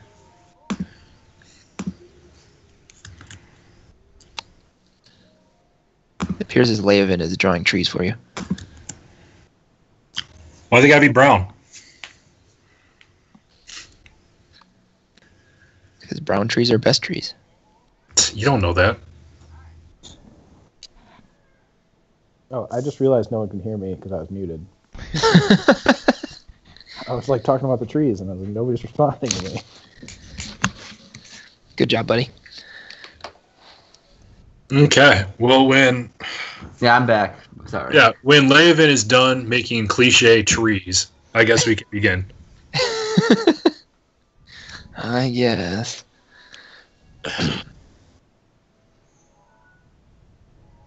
I mean, if you really want traditional trees, Well, unless this is some kind of weird forest where the trees are made of water. The trees are made of blue. trees are made of sky, motherfucker. Sky trees? Yep. Who made a horse sound? Scotchy, scotchy, scotch. Probably one of the war horses. Duh. Oh, sorry I asked. Sorry you have thoughts and emotions, Leovan.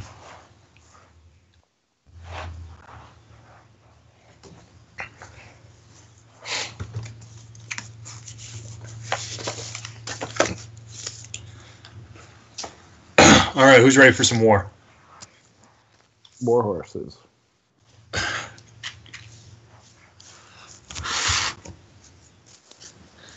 We're still waiting on Hagrid, right? Yep.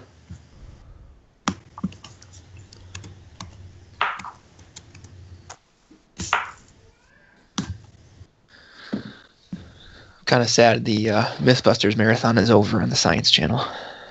I'm kind of mad I don't get the Science Channel. I'm kind of mad I didn't know this was happening. And I don't know if I get the Science Channel. I didn't get it before I had AT&T, I don't think. Yeah. Do you have Comcast? Me? Yeah. Yes. Then you don't get it. Okay. Unless you pay for some stupid package I don't know about. No, I do not. He doesn't pay for any stupid packages. Well, one. Basic cable. Debatable. The stupidest of packages. Basic cable.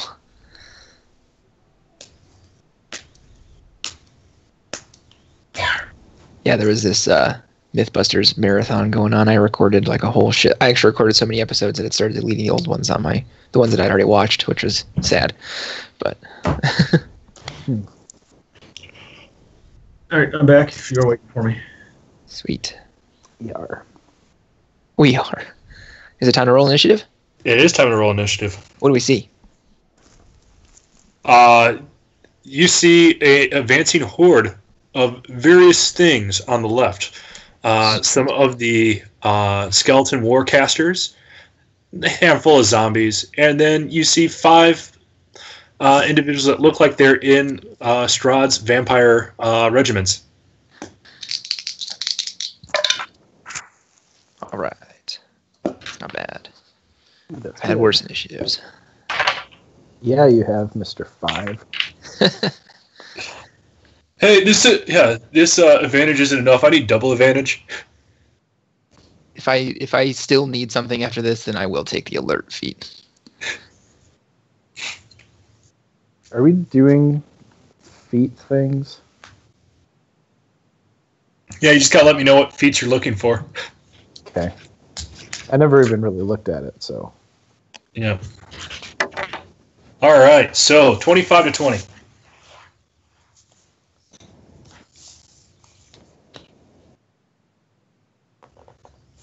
Okay, 15 to 20. 19. 19. 19. We had 3 19s. What's the tiebreaker? Tiebreaker is who wants to go first. I'll defer. I'll go first. All right. Anybody else in the 15 to 20? 10 to 15. 13. 5 to 10? Tony, what'd you get? Tony? I got an 8.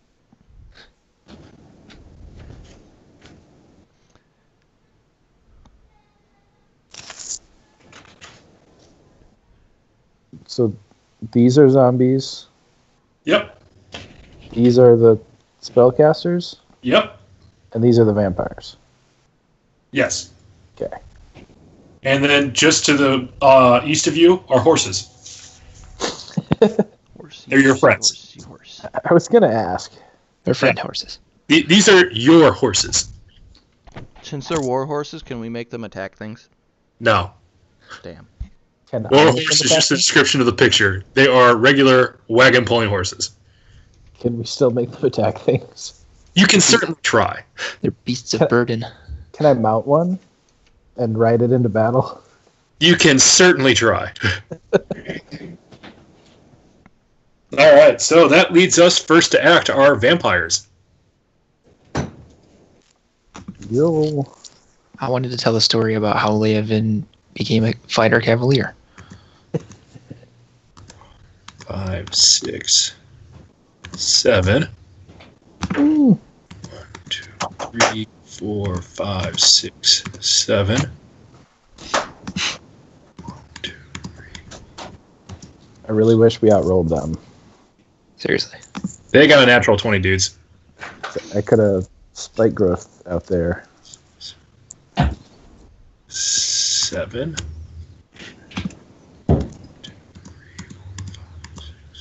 They're fast, too. They got a move speed of 35. Yep. It's not that fast. It's faster than you. Oh, We it got isn't. 2 strikes to Tony. Really? Your move speed's 35, Leovan? Yeah. That's awesome. Good for What you. elf? So Tony, we've got a. I need you to make an athletics check. Okie dokie, Pinocchio. I'm not so good at the athletics things. No, you're a wizard. How about a 6? So the first vampire comes up and bears its claws at you and kind of grips around. You expected them to go right at your chest, but instead it just kind of bear hugs you, and you are now you're grappled. Okay. The second one is going to roll an attack on you and gets advantage because you're grappled. And we'll hit with a 16 plus 5, so 21. Yep. Okay. And then...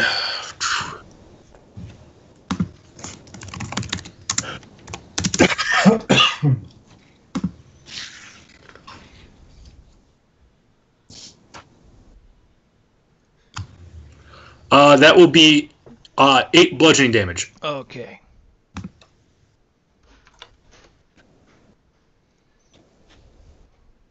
And that will end the turn, so we'll have Lucian up next. Okay. Which one has Tony grappled? This one right here. Let me mark them off. Here we go. Okay. With the swole net. I will move to there. I'll say, "Oh shit, Tony," and then I'm going to say, "We're supposed to eat him first," and then attack the vampire. All right. Roll to hit. All right. That's going to be a 23. 23 hits. That's 8 damage. 8 damage. Okay. And then I'm going to follow up with my dagger of flame tongue. Okay. And that is a 22 to hit. Hits. And that's going to be 8 damage. All right. Laven or Hagrid up next? If I go like over here, am I going to be able to shoot over Ace? Potentially. So like there. Yep. Okay. I want to shoot a silver arrow at the grappler. All right. It was a 1. That will certainly not hit. Okay. Let's try again. 13 to hit. 13 will not hit, unfortunately. It's he sees it. He is able to just spin out of the way just in time. Okay. And then I want to Horde Breaker and try to shoot this guy. Okay.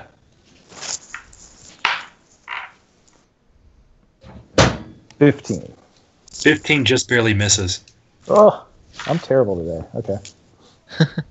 That's all I can do. All right, Hagrid. All right. I am going to move here. And I am going to cast Destroy Undead. Okay. Bonus action.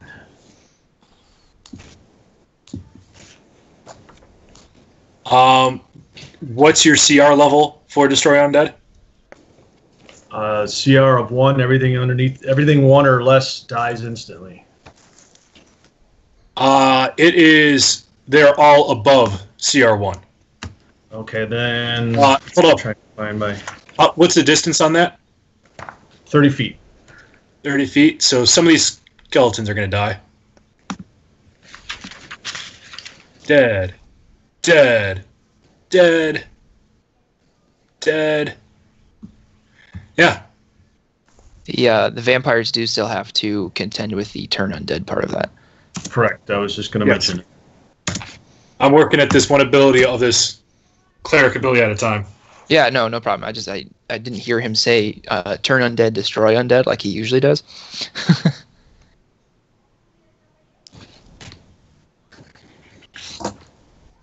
That's basically the same spell. It's just that destroy is turn enhanced. Right. Yeah. No, I get it. I wasn't sure if you had forgotten about it or something. I wanted to make sure. Because you did say it differently than you usually do. Right.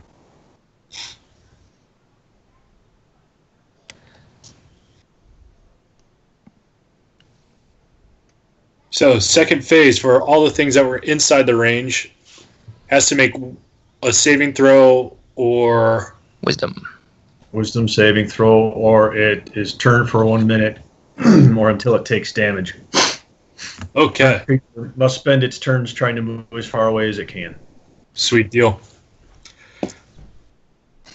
So starting at the left, moving our way top to bottom. So leftmost on the bottom, natural 9, top left, natural 18, top or bottom middle, natural 7, top middle, natural 5, bottom right, natural 17. So what's your DC? 16. 16. So we're scared. Something that looks scared. Scott just died.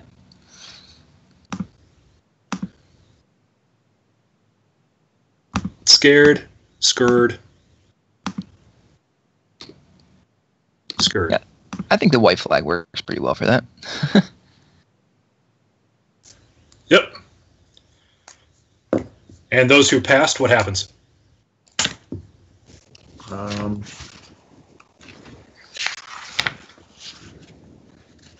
Sorry, being ill prepared. Looks like nothing. Cool.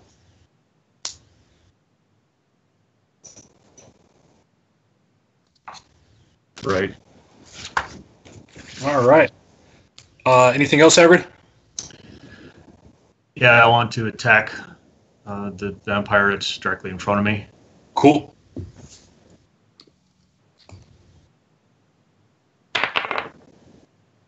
$19. 19 will hit. I'm going to use my Divine Strike. Sweet deal at the second level. So that's 10 slashing. Okay. And 1 radiant. 1 radiant. That gets doubled. Cool. All right. Crispin. Bard do bard things. Alrighty. Well, not gonna quite do too many bard things. I'm gonna pull out my silver hand crossbow and evoke on the power of my twin dagger tattoo and go for a sneak attack on that guy with a silver crossbow. How are you getting sneak attack from this? Isn't Lucian close enough to him that it would? There we go. Because- Thank you. Yep. Shit, I forgot about that. I should have gotten sneak attack against that vampire. Fuck. All right, and does a 16 hit. 16 just barely hits. Okay, nice. And then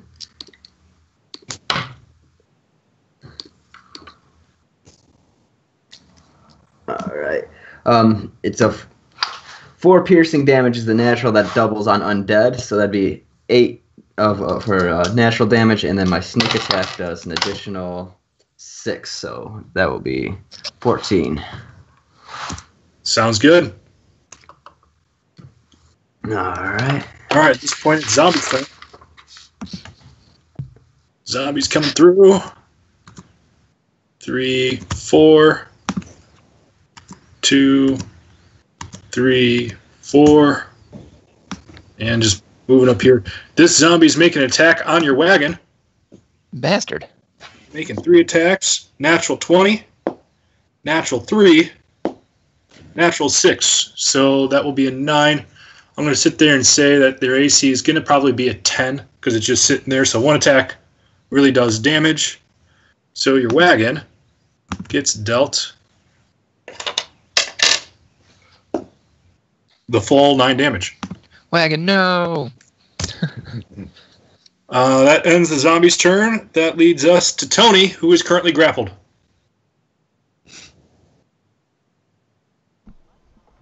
I got a question.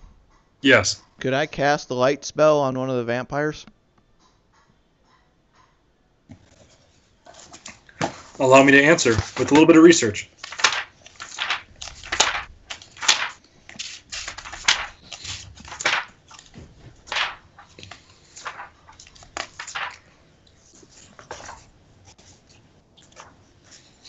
It does not require a somatic component.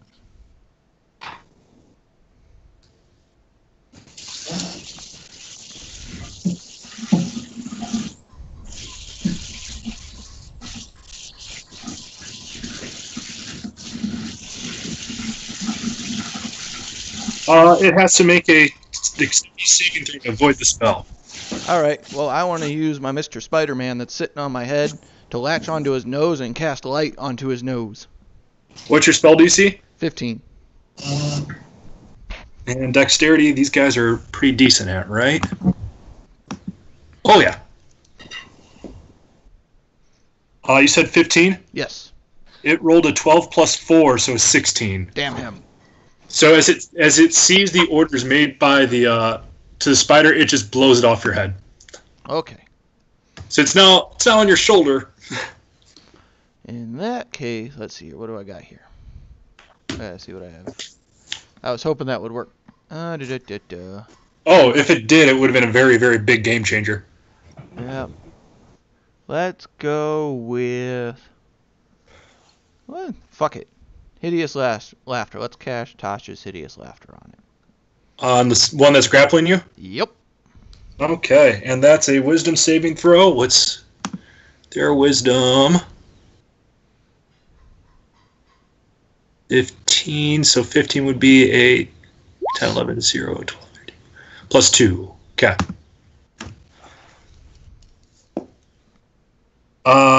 Adjusted 20. Damn him. So he begins to chuckle a little bit, and you think the spell succeeded, but then he just goes and looks at you and goes, "Nice try."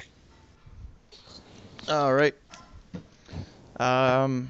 Then fuck a duck. I guess that ends what I'm capable of doing. Yeah. When do we want to have AS go? Are we just doing the same time as me? Yeah. Okay. Yeah. So. Because you've got 2 familiars right now, so I'm not having you roll 3 separate rolls. Sounds good. Can I have Mr. AS go over here and do a multi-attack on a zombie? So when creatures are afraid, it cannot take reactions. So you'd get the grappled one can't because it's currently grappling. No, one attack I of moved AS all the way over to here. Basically, he went around like so. He flew back and around. Okay. So in future reference, don't make straight line movements because otherwise I'm just going to assume you took the shortest path. I forgot that if I drag, it doesn't show what I did. Yeah. Yeah, you can go ahead and make a multi-attack against the zombie attacking the wagon. Okay. Let's see here. 13 and a 5. 13 hits, the 5 does not. So adjusted, that's a 18 and a 10. Both hit then. So 1d6 plus 3 and 2d6 plus 3. Which gets me a 5 and a 10. So 15 damage. Okay. Zombie is taking his fair share of licks. Anything else? Nope, I'm all kinds of spent. Alright, Esmeralda is going to come up. See that Toni is still grappled. And he's going to come in and try to break Toni free. So that's contest athletics checks. And fails. Shit. So then she'll just make a second attack on, with her hand axe on the individual grappling Toni. Natural 20. So that'll be D6 doubled plus 1 plus 3. 6, 12, 16 damage.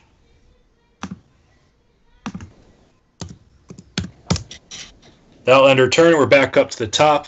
These zombies have to run away. 3, 4, 5, 6, 7. 2, 3, 4, 5, 6, 7.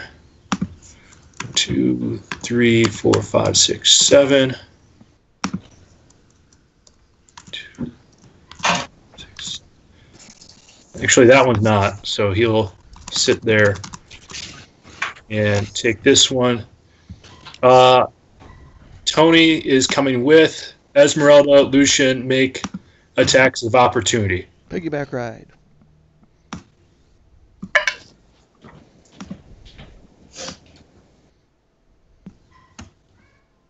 I got an 11. 11 does not hit, and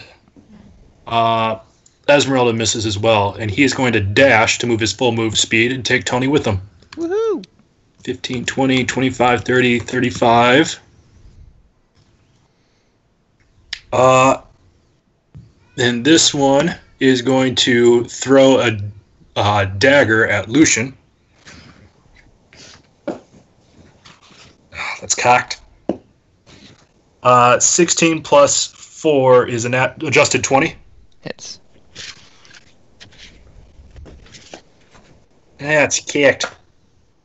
6 piercing damage, and I need you to make a Constitution saving throw. 10. 10. You begin to feel a little bit nauseous. Nothing has happened yet.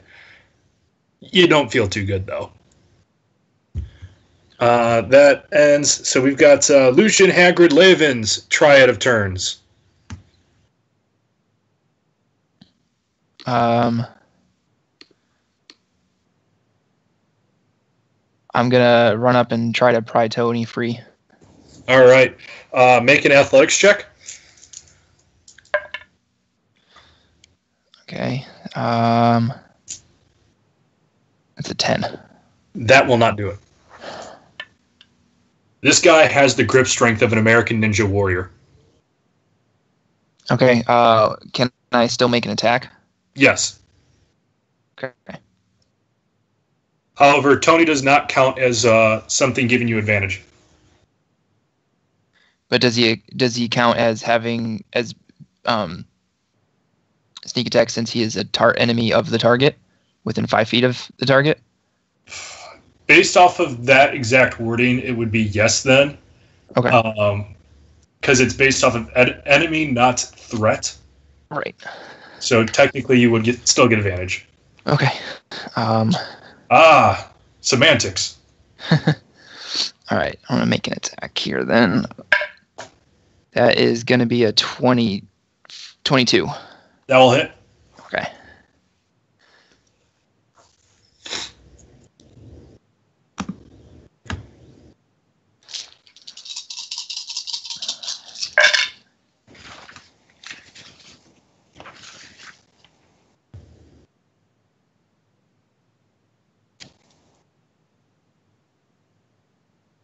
So that's 23 damage.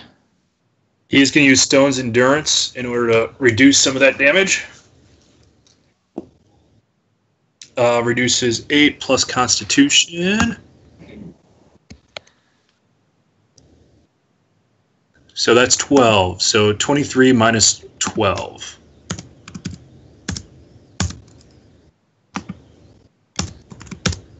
There we go. Then do I still have a bonus action?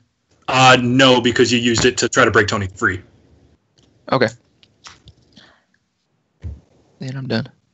All right. Hagrid and Leovan.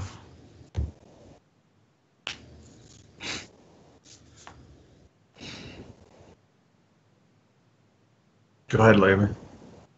Okay, I'm going to fire a silver arrow at this guy. Okay. one day I might actually hit somebody. 17. 17 will hit. Woo! And that's 11 piercing. 11 piercing, okay. And that's with the silver tip? No, I wasn't given a damage amount for the silver. Did you use a silver tipped arrow? Yes. Okay, then that's doubled. Okay. So 22. Yep. And then Hagrid for the turn undead. Effect ends or another roll when they take damage. The effect ends when they take damage. All right. You hear that? He's not afraid anymore. I'm going to try to use the Horde Breaker action to hit this guy. Okay. And that's 19 to hit. That'll hit. What kind of arrow are you using? This one's a regular one. I don't want to use all my silver arrows. Okay. 12 piercing. You hear that? He's not afraid either. And then I want to use my extra action to shoot at this guy. Okay. Natural 20. All right. Double your dice damage. So it'll be 8 from the dice with the double plus 4. So 12. Cool. All right. That brings us to Hagrid. All right, as my bonus action, I want to cast Spiritual Weapon right there. Okay. Spiritual Weapon. That's the one where it can do damage.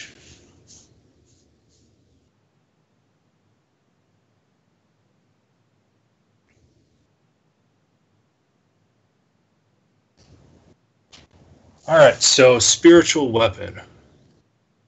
And what kind of weapon do you want? I'll go with my usual Psi.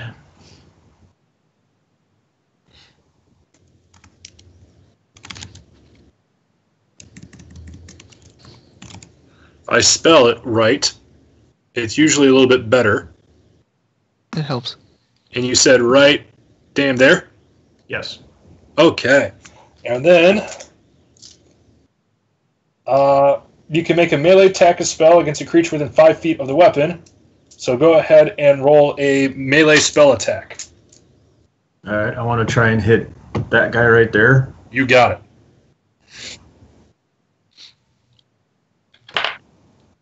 That is an adjusted 21.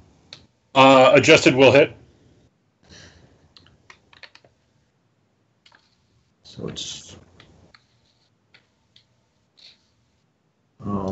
do I get to add my Divine Strike to that spell? Or is that only when I melee attack? I think it'd have to be you physically attacking.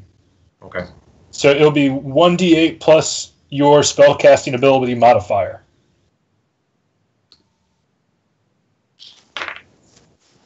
That is... Let's see.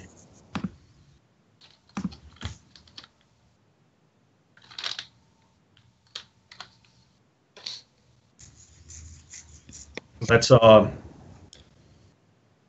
going to use that as a 3rd level spell.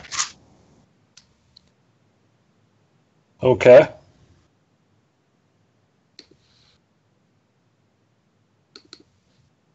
So then it'll be 2d8. Hold up. When you cast a spell using a spell slot of 3rd level or higher, the damage increases by 1d8 for every 2 slots above the 2nd. Yeah, so I'd have to use it at 4th level, wouldn't I? Yes. All right.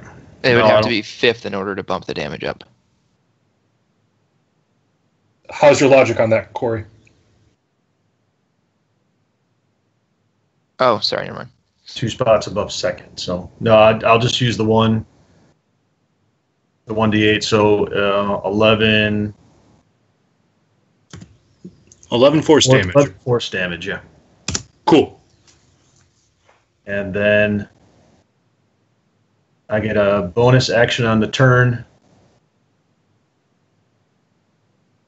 I don't really need to move it, but I do want to hit. I don't know. Can I hit the same one twice? It doesn't really specify. So it says that you get to make one attack. As a bonus action on your turn, you can move the weapon up to 20 feet and repeat the attack.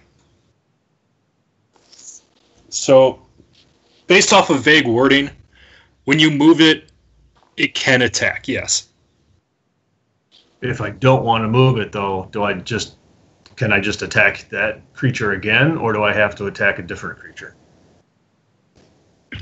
For today, I'm going to say yes, but I'm going to look into it. Because I feel like looking into it now will slow the game down too much. Because it says you can move the weapon. Yeah. It doesn't say you must move the weapon. No, I see your logic. I'm allowing it. It just afterwards, I'm going to verify that we got it right. Okay.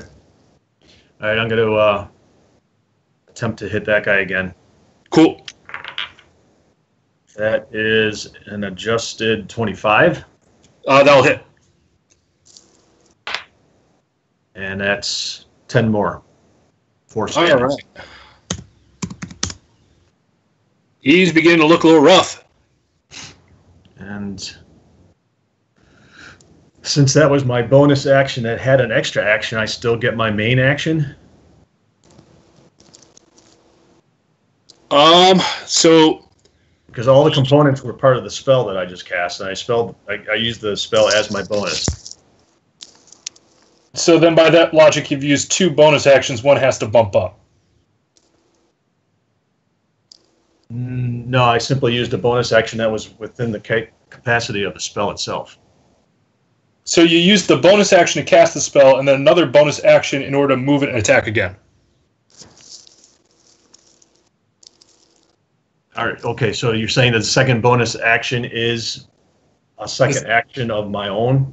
Yeah. So you had a main action, a bonus. Bonus actions can work as mains. Mains cannot work as bonus. Okay. If that's considered 2, then that's fine. I just wanted clarification. Sweet. Crispin. Alrighty. Let's see. What do I want to do? I'm gonna come sprinting at this gentleman with my sword. All right. Take a swing at him, and that is a 19. 19 will hit. All right, and that is 10 damage. Sweet. Slashing. And then I'm going to follow that up. Hold on 1 second, and let me check real quick. I'm not going to follow that up with I'm going to hold my turn. What are you holding? I was gonna follow up with a thunder wave, so I'm going to end my turn. Okay. That brings us to the zombies. Zombies coming up. We'll get 3 multi-attacks against the wagon. Fail.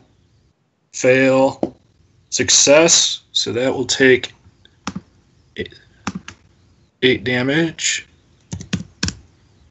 Second one. Success. Fail. Success. For 16 damage. And the last one. Success. Success. Cocked. Fail. For another 16 damage. The wagon currently isn't looking too good. Nothing to the axles yet, but as you guys travel, you will be exposed to the elements in the carriage. That brings us to Toni. Alrighty then. I'm gonna have my spider try the same thing again. All right, so your spider will get trying to cast light. Yep, on his nose. Okay. What level spells a light? Light is a cantrip. Cool.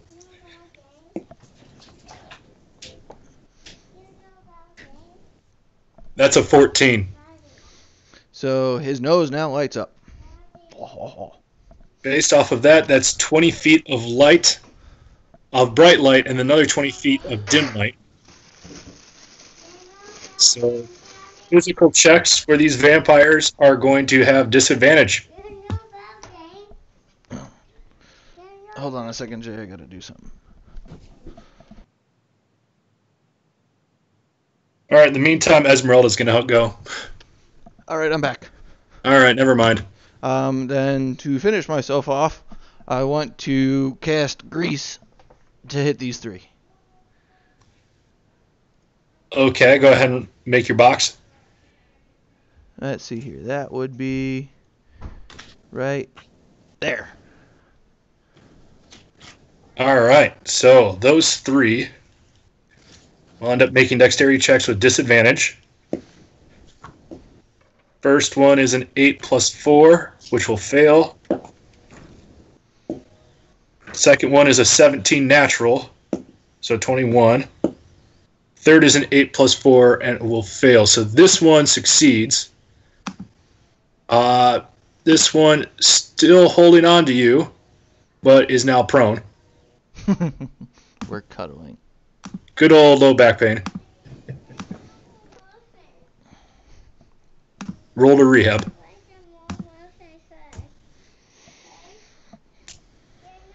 And then we'll say he needs to make a check to see if you're able to get through. I'm So- crazy now too. So go ahead and make a acrobatics check to see if you're able to get through his hands. Okay. As you fall. That is a 10. Even with disadvantage, he rolled an adjusted 18. So it's now second down. Tony, try to stand up in order. Oh, wait, you can't. All right, Shit. I'll try to stand up. You can't. Oh, shit. Though So that... I still have my movement to break free. No. No? Because Okay. you're grappled. You're essentially... Oh yeah, because you have to use action to break. Yeah, and Okay. because of your size, he's able to move you. That works for me. Yep. All right. That. Anything else you want to do this turn? No, I'm all out. Okay. Esmeralda's up next. Esmeralda, seeing what's happening to the wagon, diverts her attention away Yeah. to the zombies, and is going to make 2 attacks with her rapier. First will hit. Second is a natural 1. So, and we'll do 8 damage. And that's enough to kill it. All right, that brings us to the vampires. So they start their turn. They have to roll against Grease again, right? Yep.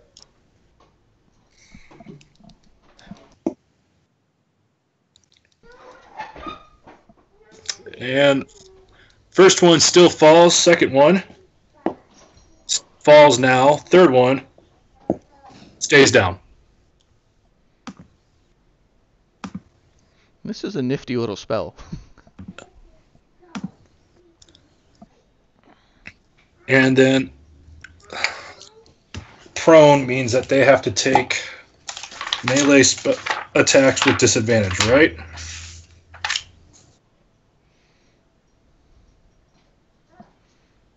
Disadvantage on attack rolls. Okay. So it's going to use its move speed to crawl. 5, 10, 15. And that's going to be 6, or these two up here are going to make melee attacks on Toni. Because you're grappled, they get advantage. Because they're prone, they get disadvantage, so they're straight up rolls. 15 plus 4 plus 3. Adjusted 22. That'll hit.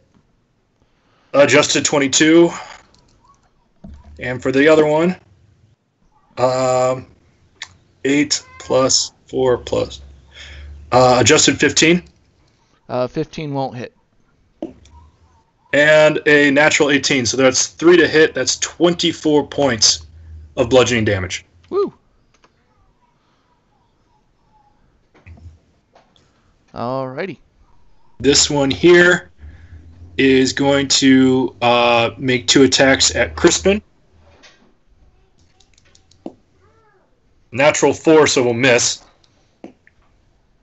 16 plus 7, 23. Oh, yes. Okay, that's 8 bludgeoning damage. Okay, I can do that. Ouch. This one's going to run away until it realizes the trees are too thick and it bashes its nose. Tiny, shrunken, disheveled nose. That ends the vampire's turn. Leovan, Hagrid, Lucian.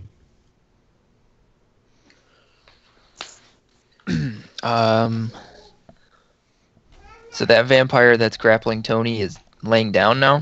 Yes, it is prone. Alright, I'm just going to attack him again. Then I'm not going to try to break Toni free. Break him All free right. by killing the thing that's holding him. All right, you get to roll with advantage because it's prone. Okay. That's a 20 to hit. That'll hit. Okay.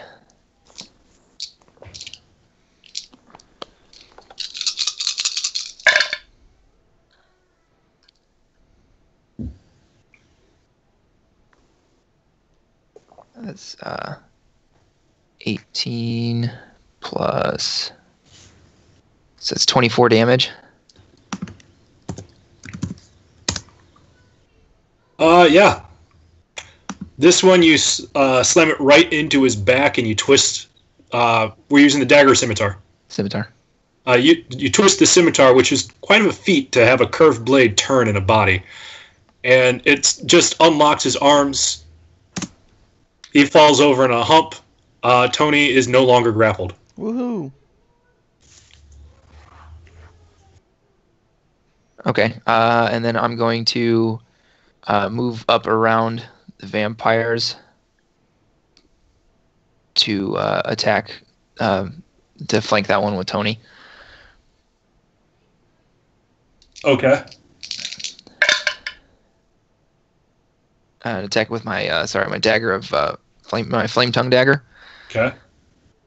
That's a 19 to hit. 19 hits. Okay.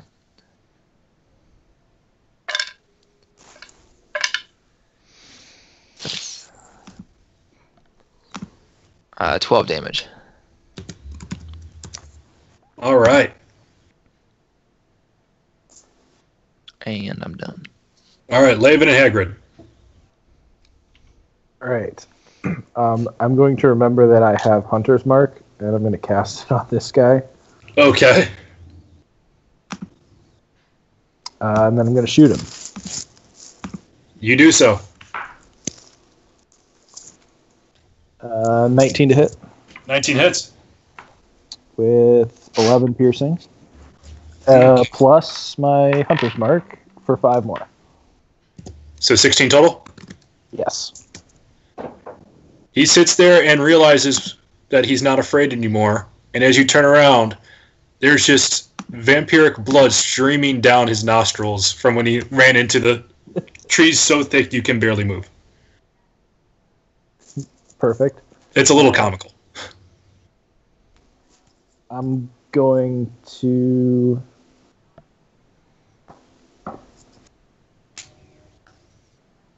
Yeah, I'm going to shoot him again. All right. 16 to hit, 16 just barely hits. and that'll be... Ooh, nice. 12 plus 2, 14 piercing. Okay.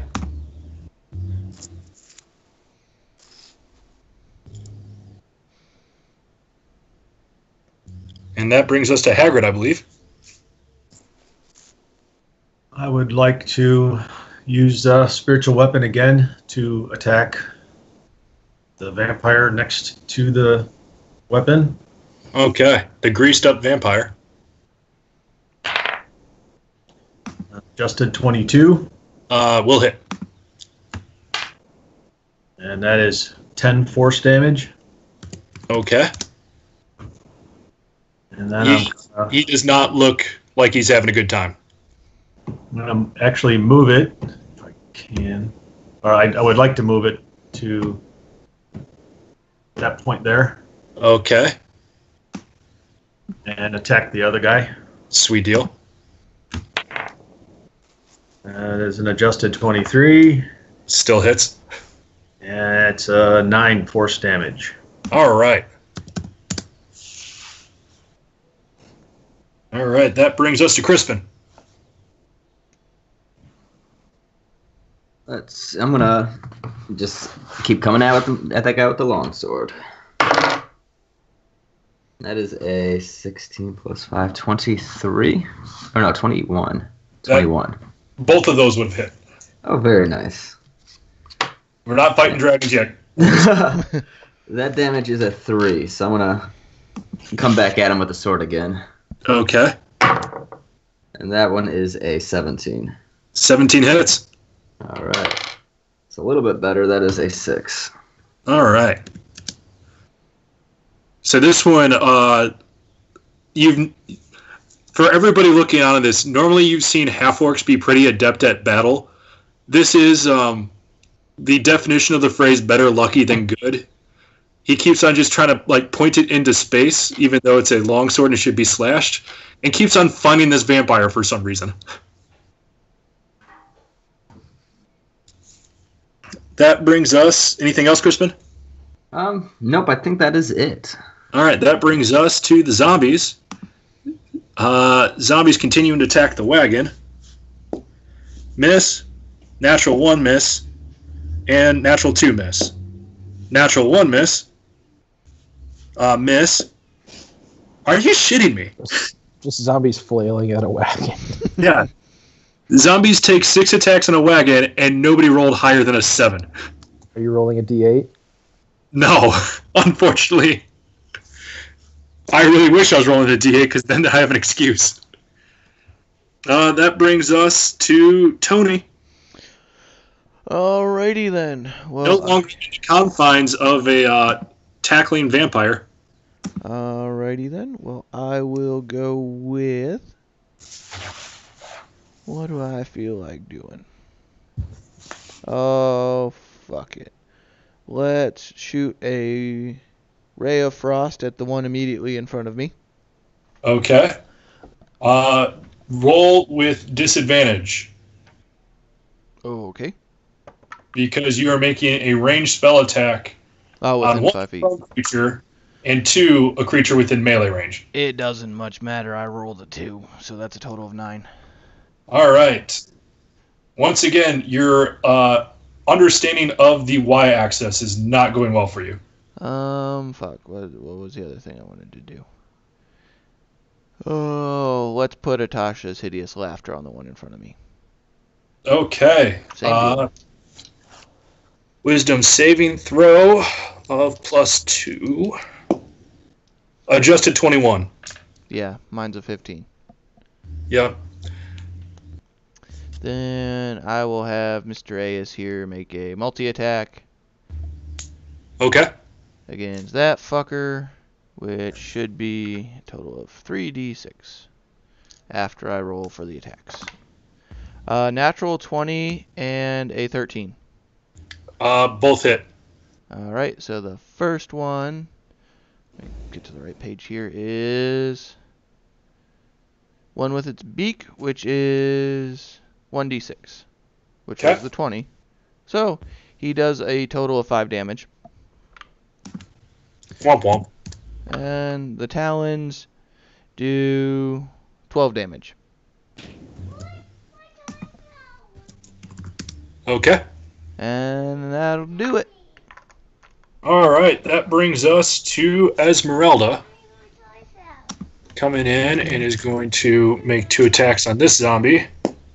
Hits. Misses. Where's my D8 here? 6 plus 4. This, Mechanized Eagle and Vistiani combo on killing zombies has been quite effective right now. That ends her turn. It is time for the vampires. This vampire, no longer under the effect of the grease spell, is going to use half its move speed to stand up and cure its low back pain. This one is going to try to make the dexterity saving throw. Doesn't matter, natural 1 stays down. And it is going to make its 2 attacks on Toni again. Miss. Hit. 8 bludgeoning damage, Toni.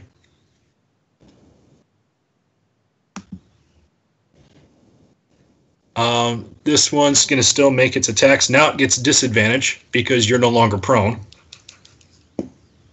Natural 1, so it doesn't matter. And then this one up here is making attacks on Crispin. First one's a natural 19 plus 7, so that'll hit. Natural 16 plus 7, that'll hit. So 16 bludgeoning damage, Crispin. Ouch. Okay. That ends the vampire's turn. The triad of Blade and Haggard, Lucian.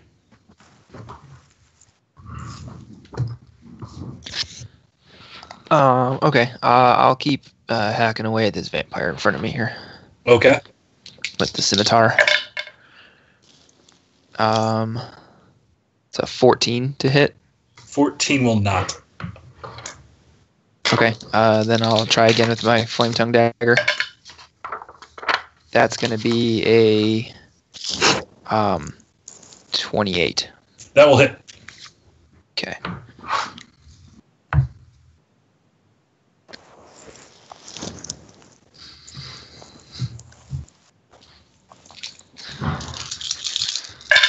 Okay.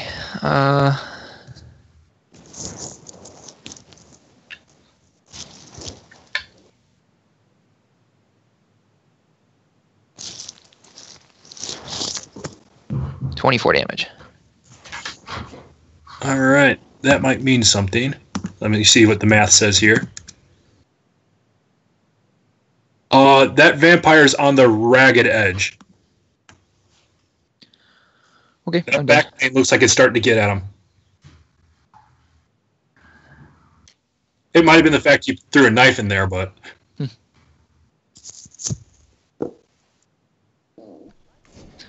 I'm all done. All right. Lev and Hagrid. I'm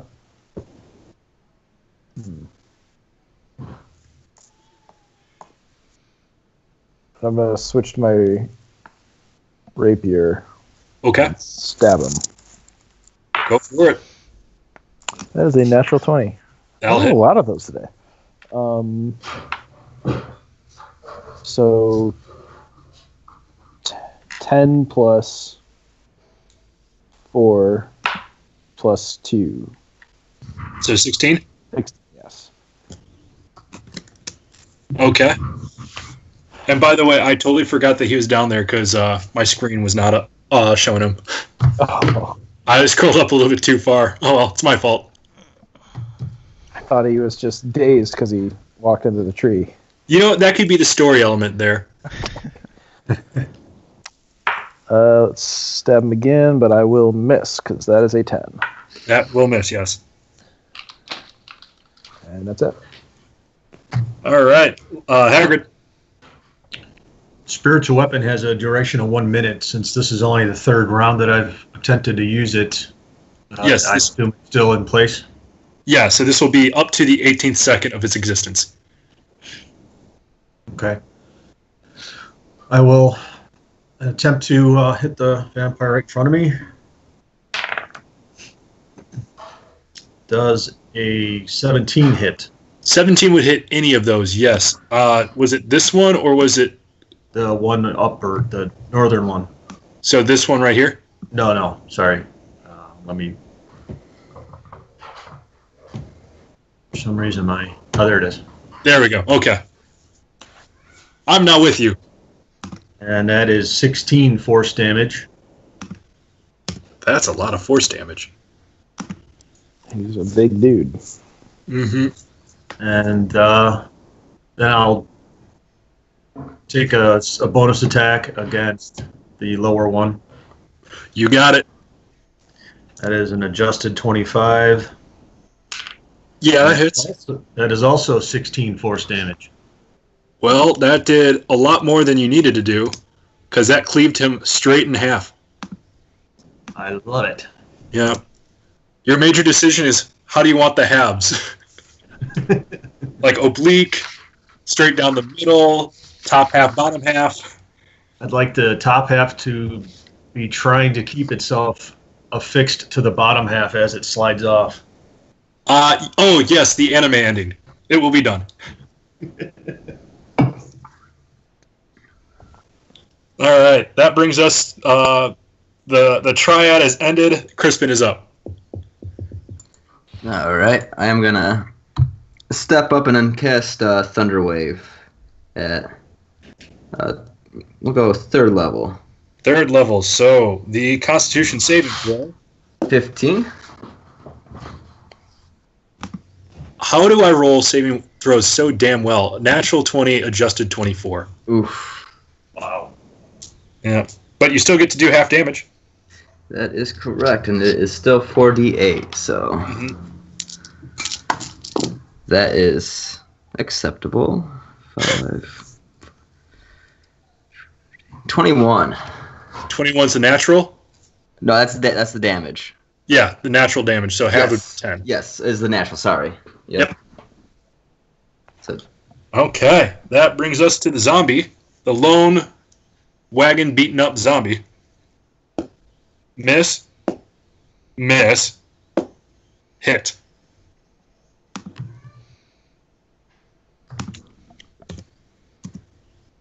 That's not... Yeah. There we go.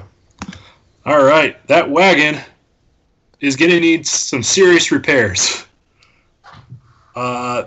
Zombies are done. Toni is up. Alrighty. Screw it. I'm just gonna thunder cannon this fucker. Okay. Wow. Good to know the Toni curse is still there. Guess what I rolled? It was a 5. Oh, I was going to guess natural 1. Nope, so a total of 11. 11 will miss. Alright, then I'll have AS fly around and attack this other zombie. Okay. Another multi-attack. That's going to be a 23 and an 8. 23 hits, the 8 does not. Alright, which means that it's going to be 1d6. So, total of 5. Okay.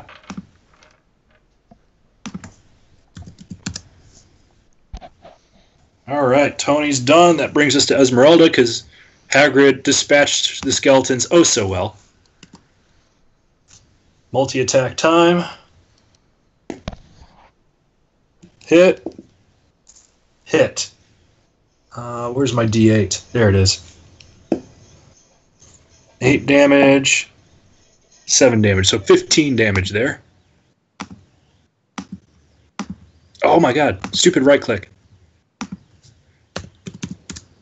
Alright, this zombie right here that Esmeralda attacked is on its last legs. That brings us up to the top. It's Vampire's turn. Vampire by the scythe making 2 attacks at Toni. Hit. And hit, both natural 17. So that's 16 bludgeoning damage. Alright. This one at the top is going to make 2 on Crispin. Natural 2, so that misses. And a hit, so 8 bludgeoning damage. okay. And this one that I forgot, that's currently Hunter's marked, is going to start by shaking his head around, getting a little bit of blood onto Leovan, and then make 2 attacks. Miss. He's Actually, 15. Does a 15 hit? No. Yeah, so I was right. Missed. Okay. And a natural 20, Dang it. which will be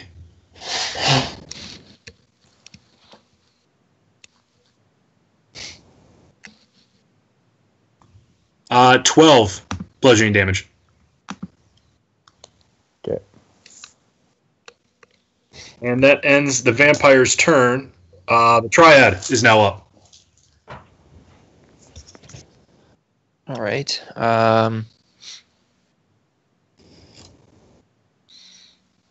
I will move up there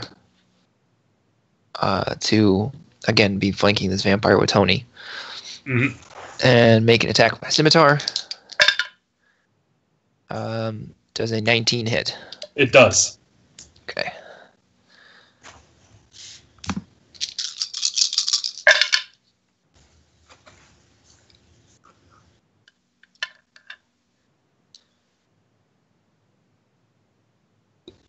All right, that's 33 damage. Holy spit. All right. This is one beat up vampire. Okay, and then if he's not dead yet, then I'll follow up with my flame tongue dagger again. Okay. And that's going to be a hit because I rolled an 18. Plus Yeah, 9. that's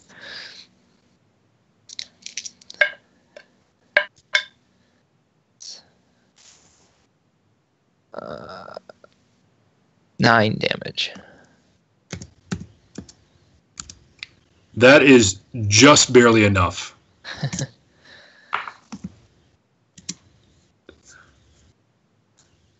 And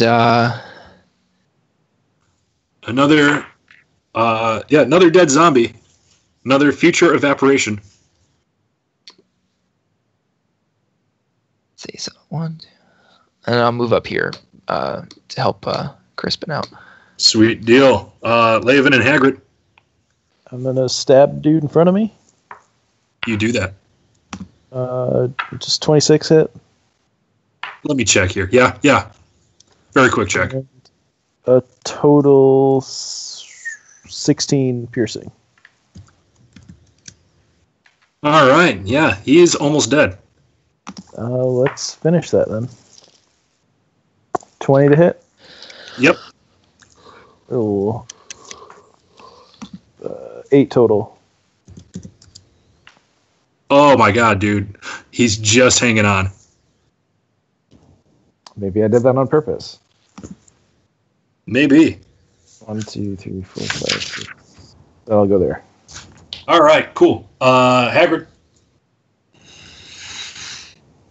All right, since I need to be able to make a strike and a hit first to use the movement action of Spiritual Weapon, I am going to just move here Okay. and attack that guy.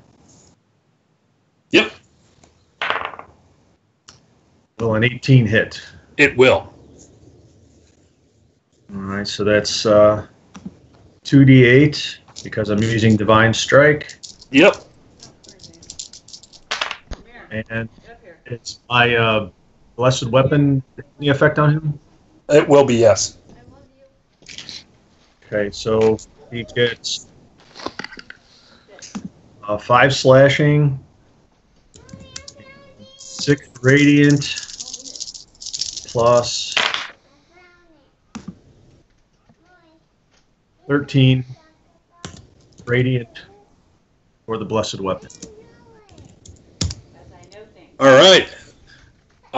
Crispin, as you see this, you notice how your sword attacks did an appreciable but small amount of damage to this creature. Hagrid comes in and does a Thor style, like whips around the hammer and just bashes it right into the zombie's or the vampire's face. And this guy looks like he just got the worst concussion you've ever seen in your life. Oh, Yeah, like so that's how it's done.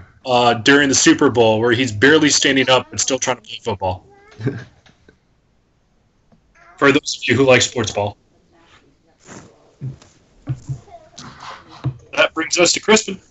All right. I am gonna start off by doing Cure Wounds on myself at level 2, Okay.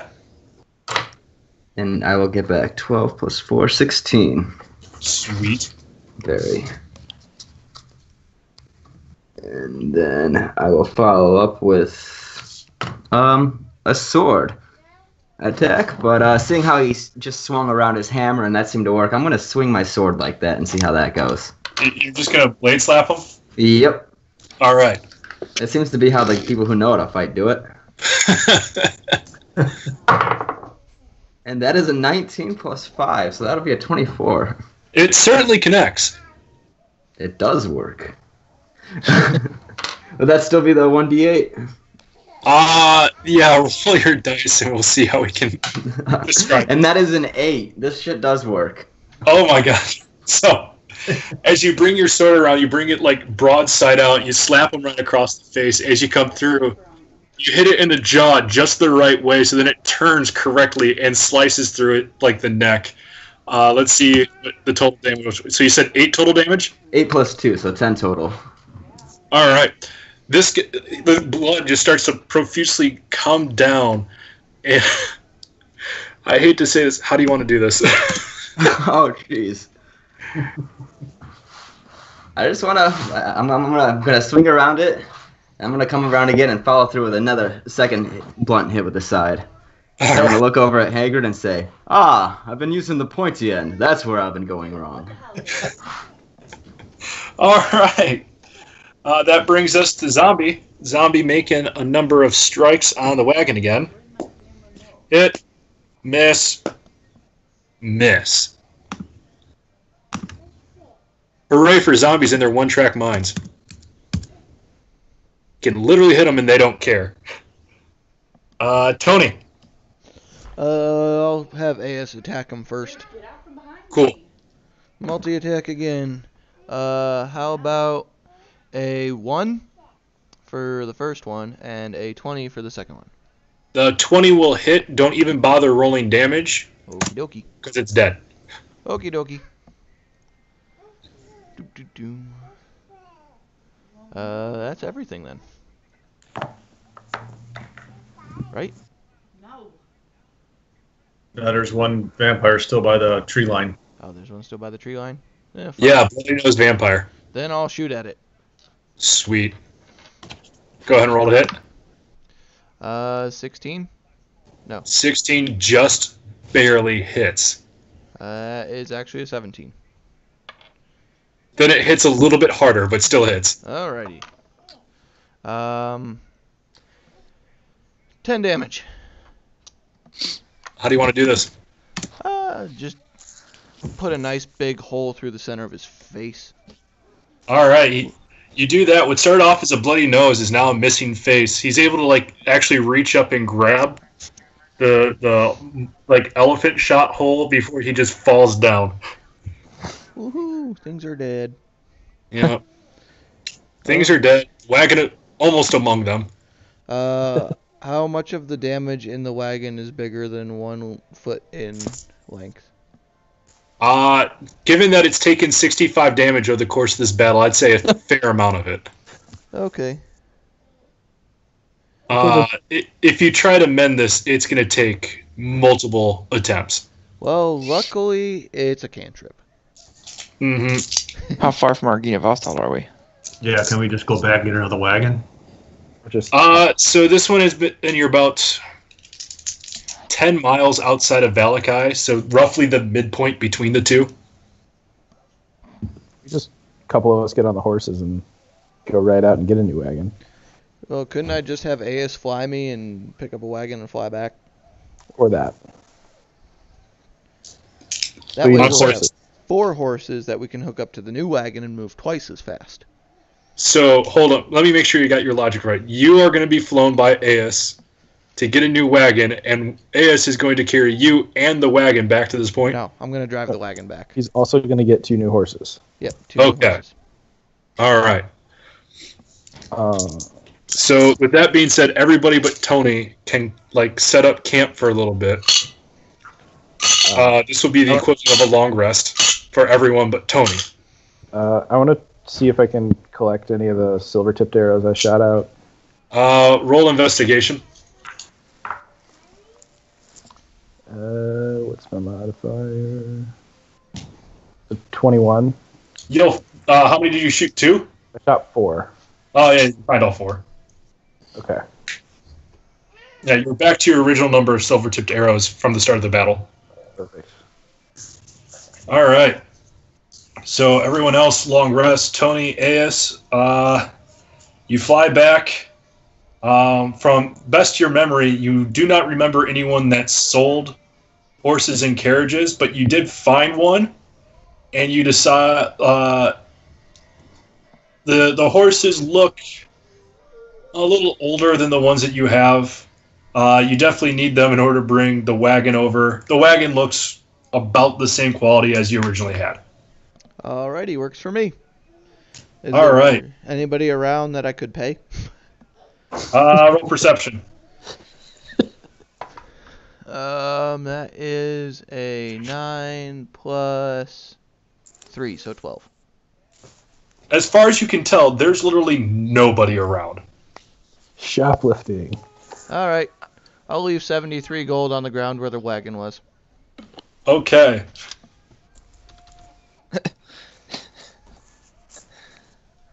All right, so you drop the note and you get into the wagon and roll animal handling to see how long it takes you to get the horses to listen to you. Alrighty. How about a 19? So you are the wagon horse whisperer. Damn straight. I'm useless in combat, but outside of it, I'm a boss. So he's made out of skill checks. Yep. So you're able to handle these animals quite appropriately and begin the trek back down. There's about 6 hours of dead time for the remainder of the party if you guys want to do anything while Tony's away.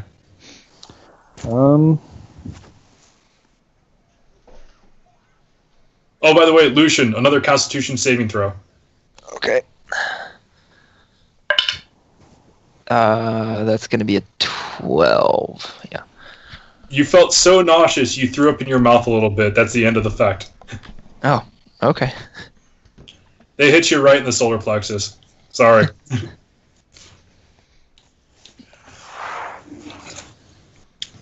Anything else you guys want to do waiting for Tony? During a long rest, how many hit die do you get back? Half of your total. So if you are level 9, you get half rounded down, so 4 back. Okay.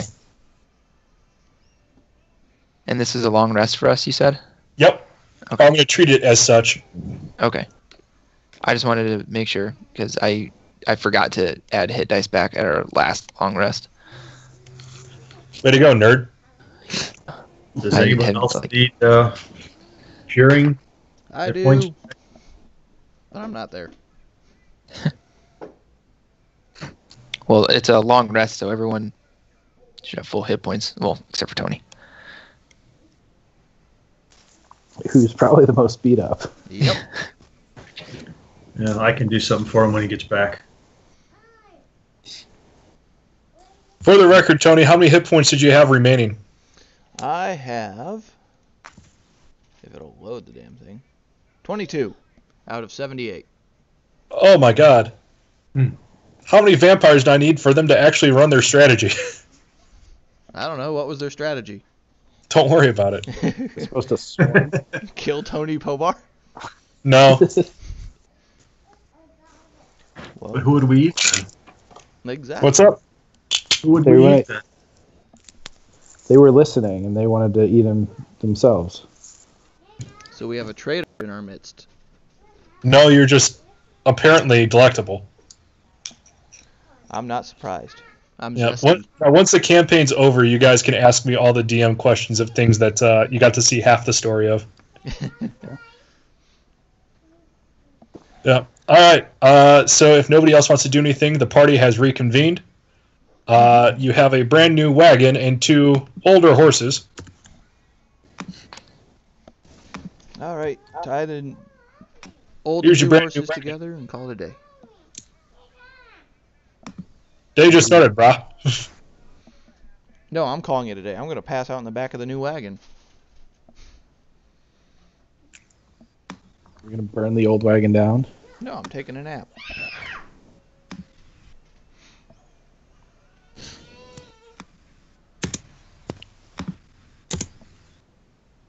All right. Esmeralda just goes like, actually, what are we going to do with this old wagon? All right, fine. I'll take care of this.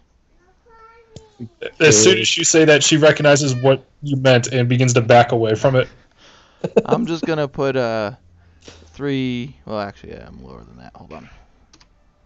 I'll put 5 shells into the wagon and light it on fire. Should we move the new wagon first? Yeah, let's move the new wagon first. All right, new wagon. Get moved. I guess why are we exploding it? We're not exploding it. We're burning it down. Because that way they can at least be under the impression that their attack was successful and they destroyed our wagon. That Okay, actually makes sense. I can get behind that now. It's just we all have pyromania now. I think I'm the only one who's actively blown up or burned anything. Why don't we We've been cannibalize it for parts in case this happens again? I have mending. We'll just have to defend the wagon better. Then why did you fly back to Valakai to get a fucking wagon? Because Jay said it would be too difficult to repair. It wouldn't be a quick repair, yeah. And this way we have 4 horses instead of 2. I do like that. Increased movement speed Yeah, increased horsepower. and endurance. I don't know. Horse endurance is not a unit of measurement. Brother, give it to him. Yet. Give it to him. By the end of this campaign, it's just going to be like 40 horses. Yep. All goes according to plan. Yeah. Isn't that what we're trying to do? Is get all the horses? Mm-hmm. That's what I'm trying to do. Yes, that was the original mission from the Bloody Hunt. Yeah. All right, so forward. I could use heals, or unless the travel time's going to count as a long rest for me. It'll definitely count as a short rest. Okay. Since it was same day. Well, I could Alright, use some so- healings then.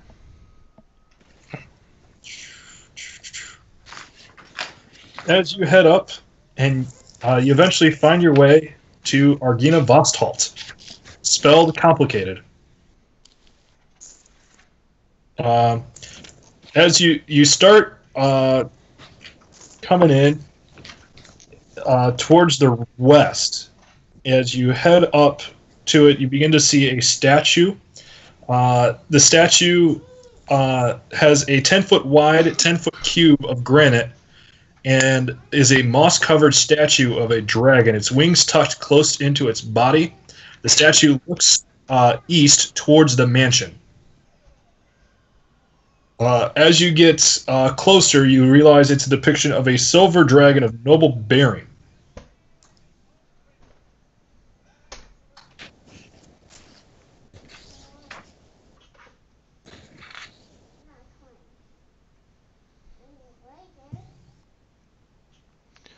Alright, I gotta figure out how much I healed myself.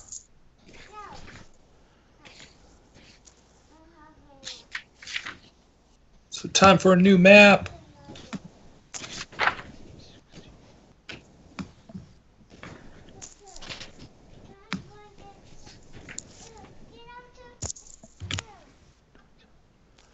Alright.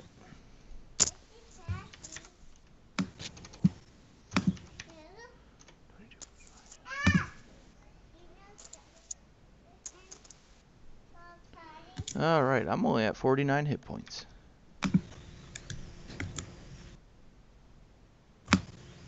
All right. While we're traveling, Haggard sees that Tony's still not doing very well, so he's going to take the 10-minute casting time and use Prayer of Healing.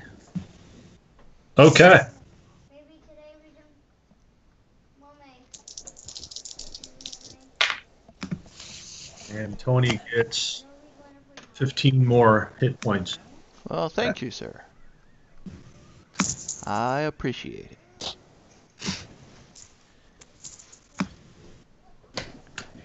Four. Alright. I'll take that. Puts me up to 64. Thank you. No problem. All right, there's your dragon statue. Its dragon face is facing. Damn it, that's not what I wanted. That's the dragon tail. Yeah, too bad. It's supposed to be his face.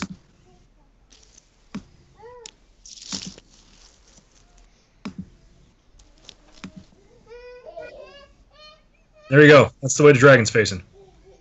I don't see a face. Oh, there. Yep.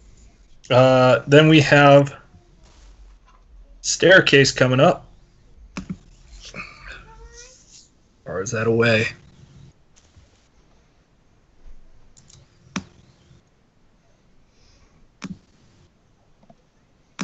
Alright, don't do that. Your brother's in there.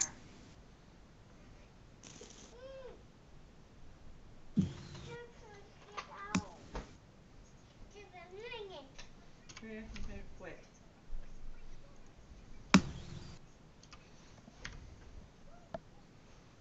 There we go. And then that leads into a landing. Okay, then put your Right there, and a door. baby charge. Are the stairs going up or down? Huh?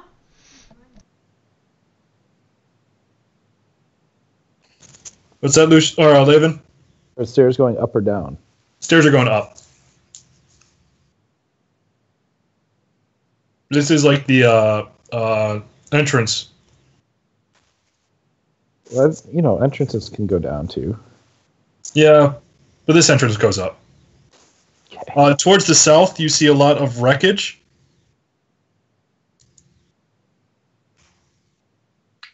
Wreckage of what? Of the building itself.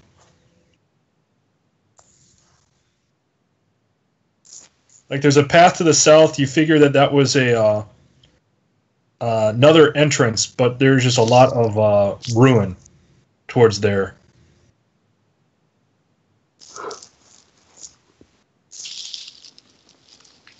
So that's what we see. We see a path to the south with ruins. Yep. A dragon statue facing away from us towards the door that's up the stairs. Yep.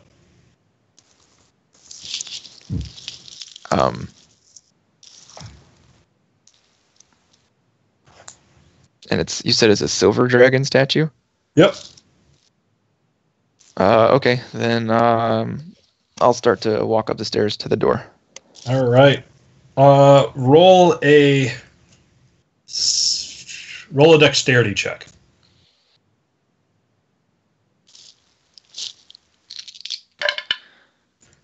All right, that is a 22. As you walk, you see a stone that's a little bit out of place right in front of the dragon. It looks like it's a pressure pad. Right there. Okay, I take care not to step on it, and I point it out to the rest of the party. Hey, don't step on that. All right. As you make your way to the main entrance, you see flagstone steps flanked by stone railings. Climb to a landing in front of a pair of tall wooden doors with rusted iron bands and knockers shaped like small dragons' heads. Carved into the lintel above the entrance is the word Agynovostholt.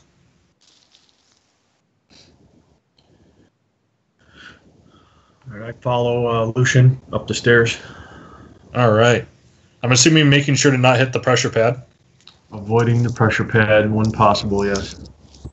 Easily possible.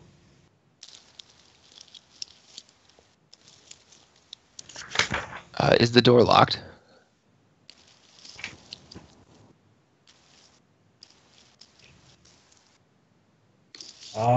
The doors are unlocked.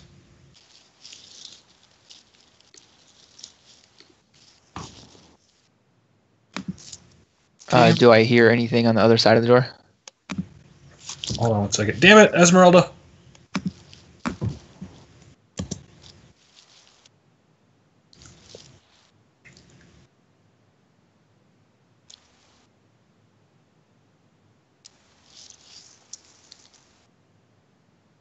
It does not appear that anyone is in the room.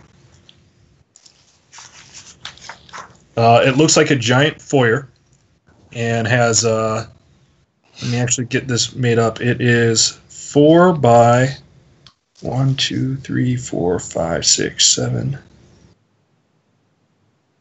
4 by 7.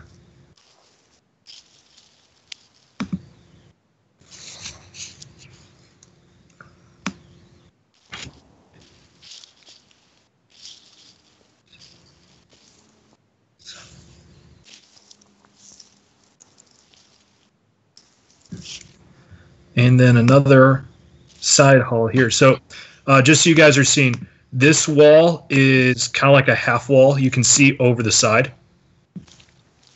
Okay. And you see doors. Let's see here. Here to the south. Here to the south. Here. And then an open door right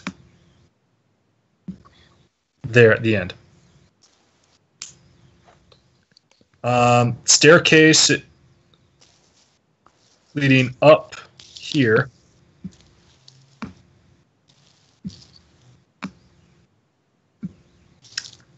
And that leads to another staircase on this platform up here, leading on each side, leading up farther.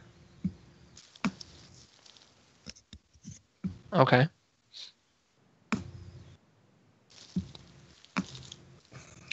The map is correct. The dimensions, however, suck. Lewis and Clark wouldn't get dimensions right. Is it like light or dark in here? Like, is there any light coming into the room from the door that's open? Anything like that? Here, I'm making the map before I read the description to you guys. Gotcha. As you enter in this foyer, the room feels like a king's tomb. A grand staircase leads up stone balconies headed aloft by stone pillars and arches going parallel to the way that the room is going. A tall, faded tapestry depicting a noble man in silver armor hangs from an iron rod above the staircase landing over here.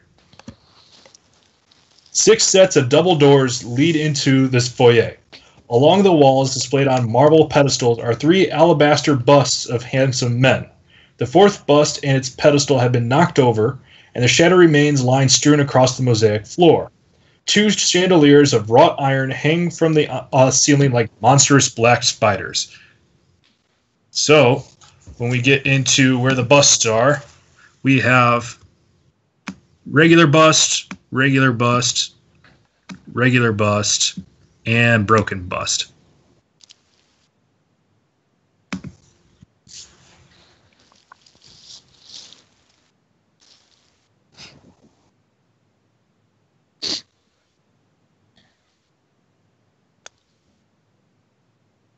As you do this, a great shadow with wings moves across the walls and disappears. You hear a soft bestial hiss in the darkness. It feels a little bit ominous. As you guys look around, you see nothing that describes the sound or shape that you saw. Huh.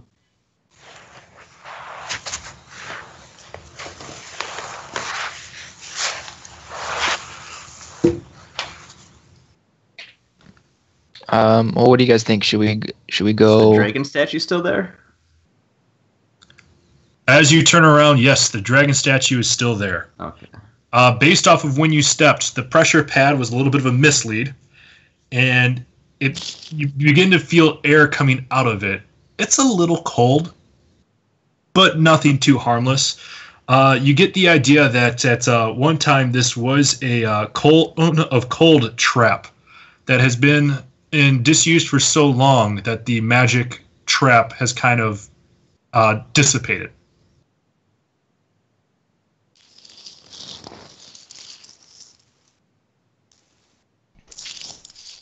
Well, do we want to go chasing down the hissing?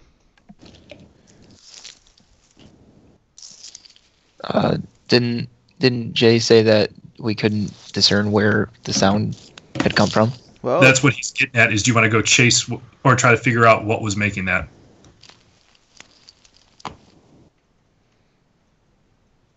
I said we go inside and check things out in here. Yeah, already came here. Okay. So, I'll use the light spell frickin' on AS and have him flying above us just for some added security. All right, you do that. He becomes a shiny beacon, and rapidly moving shadows go across the area. If you guys want, you can get a little freaked out until you remember that this is just how light moves in a room when it's a moving light. I choose to be freaked out. You are oh so freaked.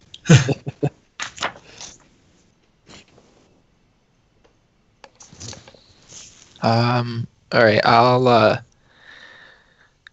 just start right here. Check this door. Is it locked, unlocked? That room is Q4. No. So this room is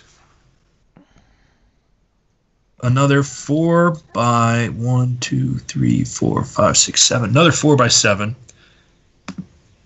However, there's ruins here.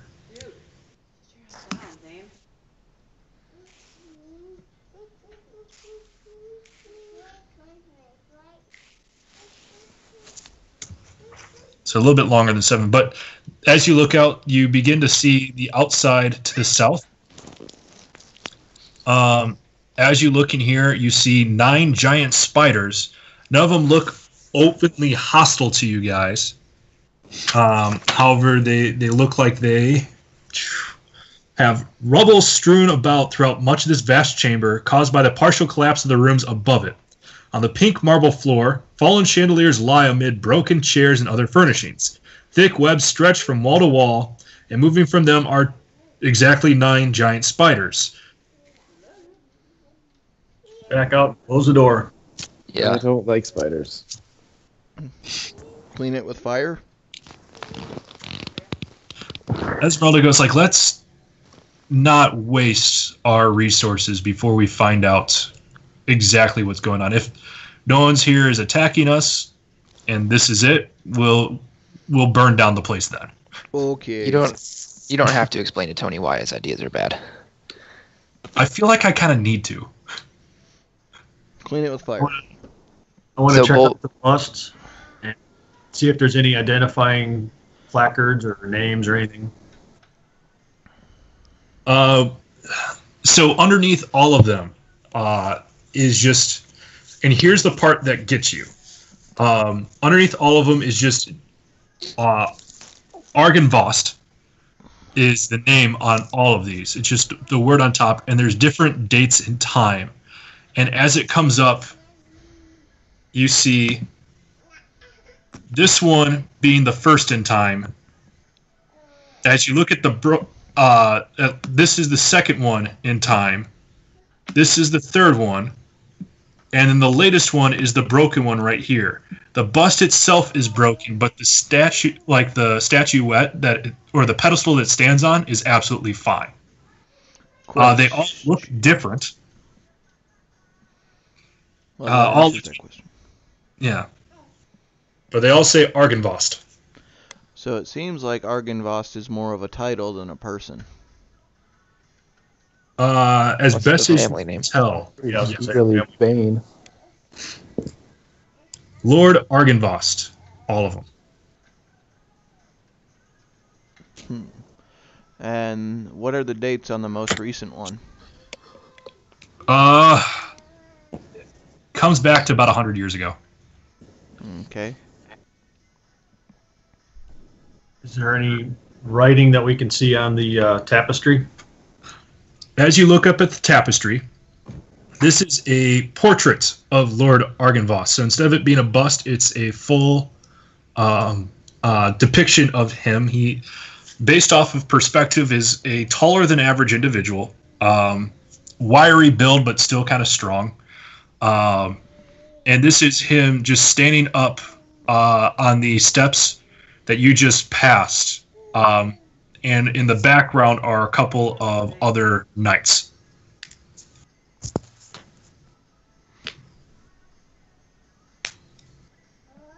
Are those stairs in the very far right going up or down? So, which stairs are you referring to? It's up, landing, and then up. These. Yep, up, landing, up. Okay. You know, fancy rich people stairs. Should we check out the open door? Yep. Yeah. All right, so open door leads to Q12.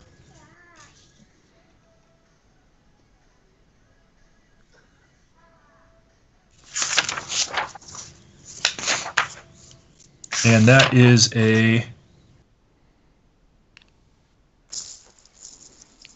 another 3 squares. Okay.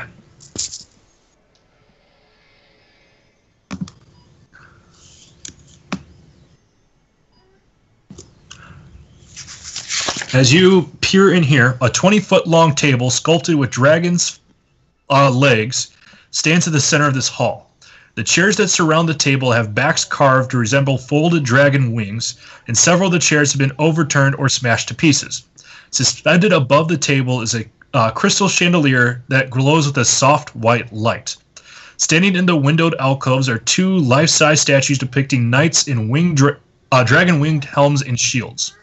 Rainwater trickles through the cracks in the ceiling, flowing down the west wall and adding to a large puddle already set in the floor.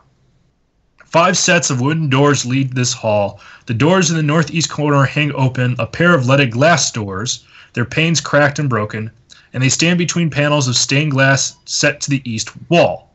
These panels depict silver dragons in flight. Beyond the glass door lies a dark, misty room that appears to be a chapel. All the knight statues that you see here, you swear are lifelike. Upon closer inspection, they are inanimate. So the doors, let me set those up for you. We have closed door here, open doors here to what looks like a chapel.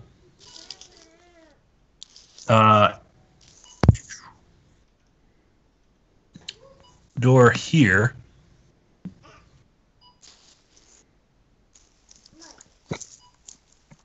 And then we'll have statue here, and then table right there. Mapping on the fly. Sorry, guys. It's all good. It's downside to me being so busy. You have to map on the fly, which sucks.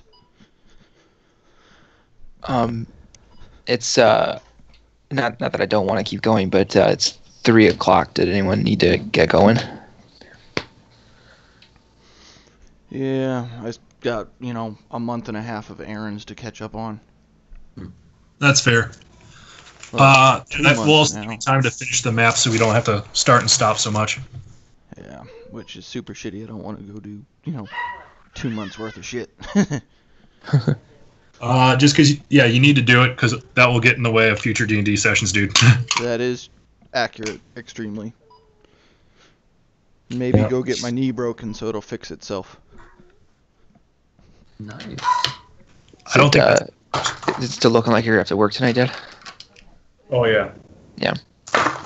Yeah, this will be a great stopping point then because you guys found all the rooms in which you do not have to fight things. Okay, Perfect. that is actually a perfect stopping point then. Yep. All right. Well, gentlemen, till next time, it was a pleasure. Glad I finally actually got to participate in a beneficial manner. Yep. Once again, the stealing of the gnome was unsuccessful. Yep. It'll happen close. eventually. Nah. Hey, that would be a great plot point for if there are ever sessions I can't play that I just get kidnapped temporarily, and then they get so annoyed with me they just throw me back. I mean, yes, I agree with you, but I'd like to make them earn it. Yeah, I agree. I'm just saying if it ever comes back to me working every day of the freaking month again. How'd you screw up your knee, by the way? I have no idea. I just showed up to work yesterday and was walking around, and since my knees are so bad, sometimes they just go out, and honestly, this is the worst it's ever gone out. Yeah, I can't do a full extension or flexion with it, and I can't really bear weight on it. Thank you, Navy. It definitely sounds like your meniscus might be fucking with you. Oh, I already got a slight tear in it before. Thank you, Navy. At least that's what they told me. Slight tear in my meniscus. I wouldn't say that's slight anymore. Yeah, probably not. Alright. Well, I'm going to be stopping this, and gentlemen, till next time. All right, talk to you later, bud. See you, Mike.